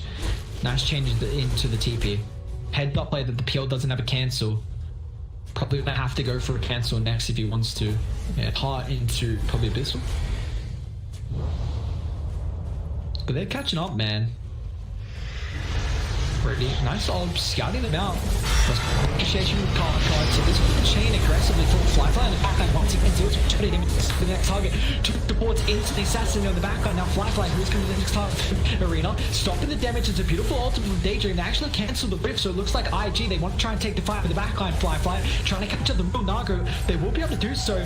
Have to commit the song to protect himself, but now towards the east inside Daydream. He's running away from the Naga. No, bro, wrong direction. They'll sleep him up. The blink is getting cancelled from the Spirit Vessel. Now doesn't have a backup and available. It's a 2-for-1. Once again, we see both supports on Radiant dying for the Karka. Tiny. Fly is just shredding the backline, man. This base is not going to be long for this load. 9 and 6. He's on a pretty good spree at the moment. Fly is. They'll take a full set of rack spot. Are they just going to take mid as well? I mean, how did Radiant fight? Arena's cooldown, Song's cooldown is also pretty awkward, and also Emo's got heart.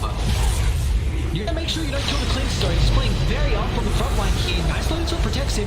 Fly somehow will end up losing. He's got the edges to protect himself from with the northern side fence. Lands is trying to deal with the Naga illusion. LSA, once again, they need the rift. Unfortunately, it's on Quinn and Fly's in trouble. He's got the KB. Shadow Demon's gonna end up falling. Does have a buyback. Emo's gonna try and deal with the backline, but does with the Ghost Step into the TPL. With fire, but now Arena drops, boxing through. Karka's gonna fall as well. Shadow Demon, the team saw Butterfly. Bloodstone Active's gonna come up in a couple seconds here. Can kill him off fast. And nice defensive use. The Meteor Hammer follow up. Lockdown as well to be able to save Emo. He's falling low and they will be. No, they're blocking Emo once again. Man, take time. Emo, they're trying to chase him down. He's going to be careful. They will end up falling, but still in the back like Karka. This Tiny going to work, trying to deal with a bunch of supports here, but it's not enough. They get the song. Who are they looking at? It is the underlord. A very skewed fight at the moment. Karka's going to have the combination back up in a couple seconds. They're going to be careful. Toss the damage isn't enough. That was a blink for Karka. Finds one. He might be able to find two as well. They're back inside the base. JT holds him back inside the room. They need the damage come through from Fly, but it looks like Invictus coming. They just want to try and deal with the base. 2 full sets of racks advantage down. Butterfly effect, no! They want to cancel the rip for the kill. No, they don't. They'll send it back. 2 full sets are down now. Up the top as well. Beautiful TP with that rift. It's going to send away this top lane pressure. Fly, that Aegis was just in his hands for a little bit longer. He's got to be careful because they are running straight at him. Trying to hunt him down. And that cooldown reduced 250 to 85. Butterfly Fly? Ooh. He's alright. Loaded to the gills. Man, what a fight. 9,000 net worth 9,000 net worth lead now. After the base has been claimed, there's still a tier 2 top, which is the next objective for Invictus game. They might try and slow this game down though. Try and wait out until Roshan. They got a 96 win probability as well. And if you just allow Fly to free hit on top of the backline, it makes it awkward. They might be able to catch him out. Fly runs into Radiant. They were smoked off. He has to pop the BKB into a TP. They don't have a weight cancel unless the damage isn't off. So the 9-second BKB charge used. Invisibility. Butterfly effects. Very aggressive from Karka. He's alright. Trying to force out some reactions. Dude was only level 19. Somehow this Timber's 25. I mean, he is 7-1 and 9. Emo catches up to Naga. Dodges the chakra. They're going to try and disengage here. They don't have the Clinks right now. They know the Clinks does not also have BKB available, so it will be a very difficult fight for them to take. 33 minutes in. Either team's probably going to hold off until Roshan dies. Still have a couple tier 2s. Radiant only have one towards the top side of the map here, so we'll be able to protect them from at least mega creeps at the moment. But the next big engagement we'll probably see will be around Road. This is also a nullify now completed for the Clinks. Plus 80 damage, a little bit of armor, a little bit of HP regen, but that basic dispel is pretty important. It's going to stop any defensive backline, you know, the Ghost Scepter, the Glimmer Cape, really getting rid of that defensive opportunity that the supports are trying to protect themselves with. Even your Scepter as well for the Timber is massive. They're still going to leave forward. Bondire. This ward. Seeing Scan does actually connect though. Radiant, they're trying to bait off their own high ground with the orbs. Oh, that's a very aggressive move. He just picks up the heart. It's not going to be easy to be able to. He doesn't have a buyback if they can bring him down. Effects in trouble. Look at the BKB. No. They don't pop the BKB, so Butterfly Effect, the benchman just keeps alive and up with the rear. Walks in. Is it enough to keep the Timber alive? He's up in the high and he's going to be able to disengage, but it looks like they don't have the damage down with the Timber, so just has to retreat. Karkar's going to be able to follow up as well with a 4-star forward. Daydream pops his own BKB, but he doesn't have a TP. Gets a quick blink to disengage, but it looks like unfortunately QY, he won't be as successful. Is caught out. We're going up higher ground though. Anymore, not. Looks like it's just a Shadow's Emo will fall. It's a slow death for him, but Emo will make him pay. 2 dead on Radiant, they don't have buyback. Man, whoa. That banishment just kept the Timber alive. Roche is available now as well. They need the tier 2. They need to try and push in top, guys. 35 minutes, bounties across the map available. Bottom lane's getting shoved out, mid lane's getting shoved out as well. Fly leading up the high ground, they've got the sentry. Who's going to find the opening? Now speed dragging back. They get rid of the way. They just want to try and hit tier 4s? Like, what is this push doing for them? They're not taking Roche, they're not taking tier 2. Looks like they're going to try and deal with the efficacy, so maybe slow siege down the base. They're going to rip out. Can they push him away? Oh my. Alright, that's too close. Someone needs to get top in. You've got to get top in. Should be able to do this with the creeps. Maybe they can even double back and protect the ward, but it looks like they're inside Roche. Just cheese. Should be able to take it pretty fast with 5% damage and how fat the Clinks is. Plus 518 damage at the moment, but here comes Radiant. Got this song as well for the last second to get able to cancel Roche, but it's not going to be fast enough. A little bit too far outside in that Butterfly Effect. He's in trouble. Arena locks in tiny. They're going to be able to burst him down thanks to Dust. Looking at Blade. He does have a buyback to rejoin. But another Night Siren's caught out here. A nice pit to lock him in place. The Manta's already been used, so you can't get rid of this now. Butterfly Effect up in the higher ground. A little bit of a skewed fight. No one's been able to fully commit. They get the song. Medium hammer combination. Emo, nice man to dodge. However, protects himself. JT still can get the chains off fast enough. Howard to have the damage about to get down. No, they don't. JT somehow still alive. Another backhand. Shred through does. They're going to toss forward with ball. Can't keep it over to helping hand so Firefly can follow up on the back. He builds with the Mars who doesn't have a buyback. But the real target, it's going to be Butterfly Effect. JT falling low with the center temperature in the Well of Death, but it looks like Butterfly Effect. He unfortunately doesn't land with the pain. JT just out of range. They kite the Timber into oblivion. They burn mana. They burn the health. Now the hopes of iG.Vitality have gone with the Timber. Burned out of this game. Tops back as well. Bye-bye Naga away from the fountain. They don't have to kill him if they don't want to. Let's just walk down and end the game. Jeez, to drop this one over. Invictus Gaming, they'll take the series away from their brothers on iG.Vitality. A beautiful series stat. 2-1 victory. The last series for the boys on Dire before the playoffs, and man oh man, this is